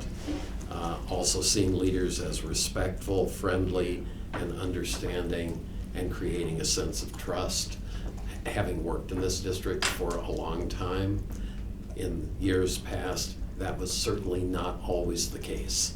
So knowing that there's been growth in that particular area is certainly significant. And also that the high family numbers in recognizing the importance of instruction and diversity and inclusion of all students. That rang my bell. So, all right. Any closing comments from anybody? Otherwise, we're ready to move to the last regular agenda item, which is 6.2. the Kinston School Site recommendation. Mr. President, may I have one more request? Because we noticed this change in the data set, would it be okay if I took a couple of days to review all of the numbers and make sure you have the most accurate information in this slideshow and have it resubmitted? Thank you very much for doing that, of course. Thank you, everyone. Thank you.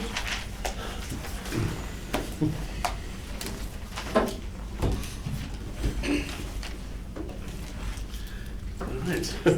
Good evening, or Yeah. maybe it's good morning, Todd, I'm not quite sure. Well, what you're doing. we're not gonna get there, but. Thank you again. Tonight, there's a little discussion on the school site that we've talked about quite a bit, so the Kinston School site. On the next slide, just a little orientation of where it's at, just to, I think it's just, when you look at the district boundary, we're talking about the far east side and north part of that end of the district. So it's that Kinston development that's just east of the mall area that's right there. So what we're looking at is, this slide. So we present to MPC Monday night, and the conversation really is around the school site. This doesn't really get into, boundaries and or school size at this point. That's a conversation for really 5 to 10 years from now. But because of the process the developer's going through, we have to start planning along with them. So they're gonna, after kind of a pseudo recommendation tonight that we're okay with this, they're gonna proceed with putting their plat to the city. So they're gonna legally put it on the plans and submit it to the city for approval. So if the board recalls, we've been working on this really for the last couple of years. Realberry's now at the point where they're moving forward with their development. So this is the next step for us to solidify our needs. So to summarize our discussion, and Board Member Nancy tonight to review this. We talked about what school site was recommended. So we looked at both A and B. B is the one that's right on Centerra Parkway that sits really in more of an industrial, commercial type area. A sits within the neighborhood, typical neighborhood feel. There's constraints on both sites. So site B sits within the airport influence zone. Site A on the one side, you can't build on because there's a high pressure gas line. So there's, out of the 16 acres, there's really only 10 acres we can build on. So we reviewed a lot of this information and previously in the last several months. But the MPC was pretty strong on two pieces. So one was location of site A in the more residential area. Site B, they felt because we don't really know what would be around the school site, it's not gonna be residential, so it'd be some sort of mixed use, which could be some apartments, but even Realberry said they can't give us a determination, that it wouldn't be high, single family homes, so it's really a different type feel of a school site. So MPC made two motions that night, is one to not select site B, but to select site A. And then look at the size. So there's two options when you look at what we need, and that's this site here. So we analyzed if we did nothing and we looked at this development along with other developments on the east side, we know that High Plains and Riverview are gonna be well over capacity. So we have to do something. When I say something, we either have to build an elementary or a K-8. When we reviewed this with MPC, it came down to why don't we plan for the bigger, because they can provide the 16-acre site for a K-8. If in 5 to 10 years from now, we're staying flatter, I should say, with growth, then we may be an elementary suitable. Or if the housing market picks up and growth is exponential again, the K-8 might be the right solution. So really the larger school site protects the district for longer because it provides us more capacity in that area. So the recommendation from MPC was a K-8 school site, so about a 16-acre school site in that area A. The next slide is just, this is just more information, details on the student yields out of different neighborhoods throughout the district, all the way from Berthoud to west side, north side. It is really just, I think, more fascinating to look at. Where we're at now is you know, like the point, when you look at Kinston, it's the .06. So for every house, that's a .06 of a student, so we're not seeing, many students come out of all the development that's happening out there now. So, in saying that, the goal of tonight is, really just to answer questions of the board. There's no formal approval until Realberry actually deeds it to us, so that'll be a process they'll go through in the next several months. But what we need to do is, before they give it to the city and they go down their final planning phase, is say, okay, we're aligned with, you know, giving this 16-acre site. It won't cost the district anything because we have payment in lieu of. So they'll take the money that's out of the houses they're putting for sale, and instead of giving us cash, they'll credit it towards this property. So, yeah, just if there's any questions around kind of proceeding with this 16-acre site on that section A, is what we're looking for. Are you ready for questions? I am. All right, Nancy, you want to start? So I am curious because, at the discussion, the vote was to recommend Site A, for 17 acres for a K-8. But I was a little confused because when you just started tonight, you said that we could only build on 10 acres because of the gas line. So would they add the land somewhere else to bring it to the? So the gas line, we would put the fields or the parking lot over the gas line. Oh, I see. Yeah, so it's just, the Okay. usable is 10 acres, but the 6-7 acres that sit on top of that line. You would be use it for site work. Yeah, it was pretty clear, the master plan committee, everybody hated site B and C, which I did too. It was they're awful. They benefited the developer.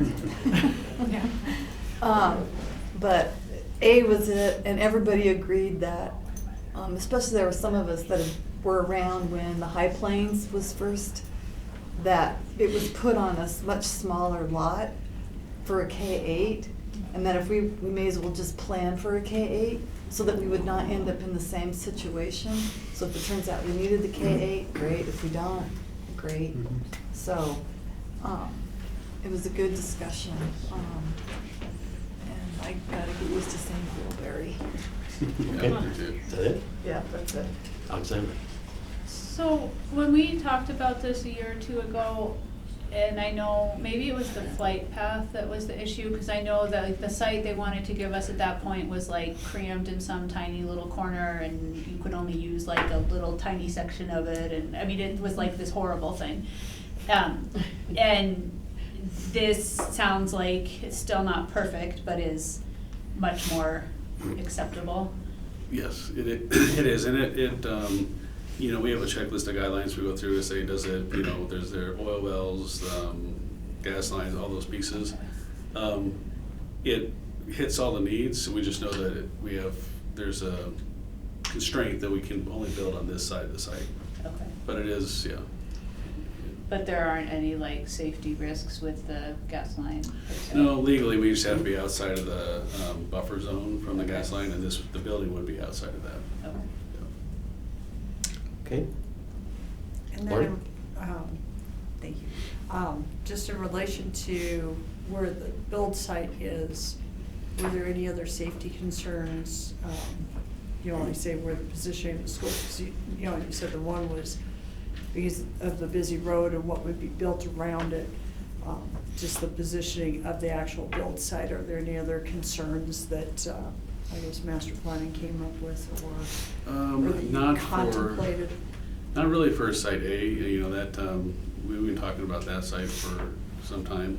And even when you look at the expanded view of the Kinston development, there's a lot of restrictions out there. There's actually oil wells that run on the east side.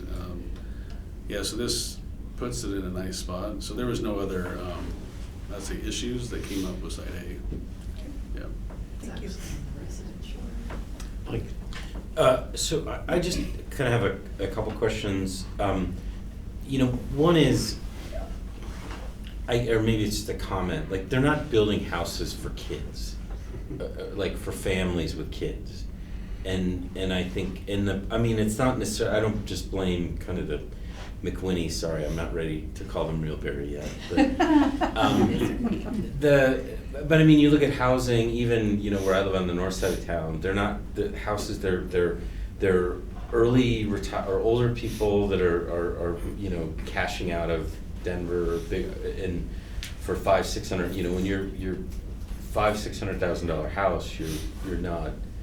So I not that I'm questioning that site, but I thought the chart you had about the percentage, the percentage of like a 0.06 of a kid per house, I mean, I'm like, and so, which kind of leads me to my question, which is, I understand the need to dedicate the land, and I think it's wise to do that, and I think land is a tangible asset, and we should treat it as such, and the question I have is like, when we go through that process, what flexibility do we have on deed restrictions? And can we use, because you made the comment that there's a site, we have a site right now south for a middle school, south of Mountain View, and you know, maybe at some point it makes sense that we, you know, you build it at the Kinston site and not the Mountain View site or whatever, and then do we have to then give the land back, or can we use it for something else, or can we leverage it into, you know, swap it for land that we do, you know,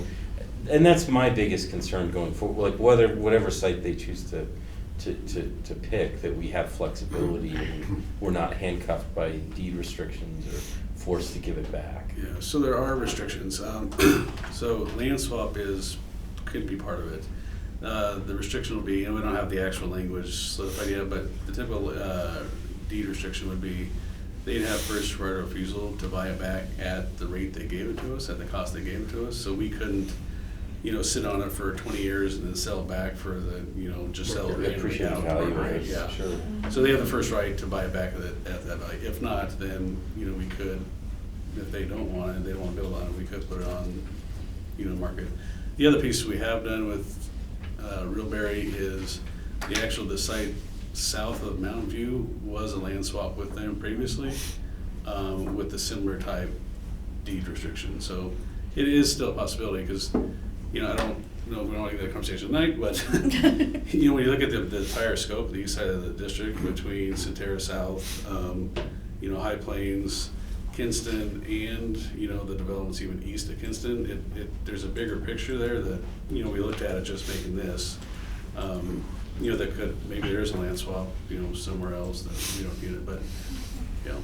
Well, I just, my commentary, and then I'll be done, is just, I think, and I've worked in public sectors in terms of land development, and one thing is that I always try to impress is you can negotiate with them, like you don't have to accept, and we shouldn't necessarily accept their first offer, I guess, or feel like we're obliged to accept it, because they benefit from having a nice school, or being able to go out and market it and say, there's a shiny new K-12 school that's gonna come in the middle of this development with all the amenities, and so I think as we move forward with this, and I just would like to see that we negotiate as equal partners, I guess, and I'm not saying you're not, but I think you. Yeah, no, I appreciate that, and you know, this process has been going on for a couple of years. There's been some attorneys involved to not get to the point of just saying, what do you want? And that's why we're back at the school site. This can't be that this isn't where they want the school site. Because right now it's taking homes from their development. They would like us to take the one that's right on the Parkway. Or the other one, the one they tried to give us a couple of years ago was horrible. Yeah. I was just gonna give that shout out to say that, like, this has been an iterative process to get to a place that actually feels like the kind of place you'd want in elementary school for their own sake, right? Like, if I'm gonna be selling a house as family homes, I'm gonna want it to be walking distance from my elementary school. I don't want my elementary school to be across a highway or whatever that is. It's almost a highway, yeah, right? Traffic moves pretty quick on that Parkway. It sure does. So I wouldn't be walking across that street with my kindergartners. So I mean, I think ultimately, like, this is good movement. The other thing that I was interested to learn at some point was the size for the land plot for a middle school is even bigger than that K-8. Yeah. And so, if we go that route, we have to kind of rethink the whole thing, which isn't a bad thing. We've had to do that as the growth has happened the way it has in the schools we've had where they've been. We've had to think about what was the right thing to do. So in the future, I mean, by the time we're ready to build it, we might be at a totally different place. I'm not, none of us might be in that, at this table for that point too. But I think this is movement towards the best possible option we've had so far. So I The fact that we have that south piece of Mountain View that's big enough for middle school provides us with a lot of flexibility depending on how enrollment trends go over the next few years. So. Yeah, because there's 3 schools there. All of them are K-8s, I guess. Right. Potentially all of them would be K-8s, so maybe we'd have to rethink it, but gives us options. Denise? Good to see the progress. I don't have any other questions. All right, let me wind up then. I think I've mentioned to you that I have been invited to be part of the design advisory groups for both Berthoud Elementary and Ivy as they're looking at expanding, remodeling, and air conditioning those 2 schools. And listening to this discussion tonight and thinking about this, I'm thinking about, 18 months or so ago, when we had this discussion about the overcrowding in Berthoud and the need for additional classroom space. And at that time, the Master Plan Committee, which I was a member of, decided that it probably made more sense to expand and remodel those 2 existing buildings, even though ultimately they will be the largest elementaries in the district, and had the design group meeting on Tuesday at Berthoud Elementary, and they're thinking that in not too many years, each of those elementary schools will have 600 to 700 students, which are large elementary schools. So as I've thought about this, I've thought, why aren't we thinking about expanding Riverview and High Plains rather than building a new school? And some folks in the Berthoud community have expressed that to me as well. And so, Todd, I'm kind of putting you on the spot here, but I guess I'd like an explanation as to why the recommendation is to build a new school rather than to expand 1 or 2 existing schools, which was the decision made in Berthoud. No, it's a great question. That's definitely an option. The challenge is your core facility. So when you look at the core cafeteria, gym, it's built for the size, the max capacity. Mm-hmm. So the issue we have with High Plains is unless you're adding on those core facilities of, restrooms like we're doing at Berthoud and Ivy, you can add classrooms on all day and you can make it a little city. The challenge is your core function of the building is going to be too small for maybe that size, maybe not. It depends on the growth out there. In 5 to 10 years, the option maybe is to take Riverview and add on 8 classrooms. That could be an option. But that on top of 10 other options could be out there depending on what the future is. So it's not that we're not saying that couldn't happen, because it definitely could. It's just this discussion was around protecting the district in the next 5 to 10 years to make sure if it does, the growth exponential, and you can't just add on, that we have room for a new school. Yeah, I would say there's not a recommendation right now to build anything on that site. We very well could end up never building anything on that Kinnison site. Just need to make a decision on whether we're going to move forward with a site and which one. Yeah. And I guess that's where my problem is. But Because I there, think, let me finish, please. Because there are 2 schools there. I understand what you're saying about High Plains, but there's also Riverview. And an existing structure is there that could be expanded, could be remodeled. It would be large, but we're already doing that at 2 other schools in the district. And so I just would hope that as we proceed with this discussion, that we're looking at it from an educational perspective, from an instructional perspective, and also from a dollars and cents perspective as well, so, I'm sorry, good job. Oh, I was just gonna say that I think the developer, they're required to give us a spot, sort of, right? They are. And so this is just that, and not, and like Dr. Heller said, we may never do anything with it, it's just part of the development process that they have to give us a site, and so. Right, and that's the case in Berthoud as well. There is already a dedicated site east of Berthoud, Right. which could have been a location Right. of the new school. Right. So, Yeah. yes, you're Yeah. correct. I quickly add that, so, like where the plot is by Mountain View, to just put it in perspective, when we first moved to Loveland and Emily was in first grade and, no, Emily was in kindergarten, Ryan was in preschool, we kept hearing about how there was gonna be a middle school there. And so there, Emily's like mid-30s now, so I'm just pointing out that, you know, just because we get the land doesn't mean we're gonna ever build. And I think High Plains, we had such a hard time expanding it because it's such a small piece of land. I don't know that we could, it is an option to expand High Plains. Maybe not High Plains. Riverview, Riverview for Riverview's sure, different, yeah. Riverview's different, but anyway. Okay. Any closing comments?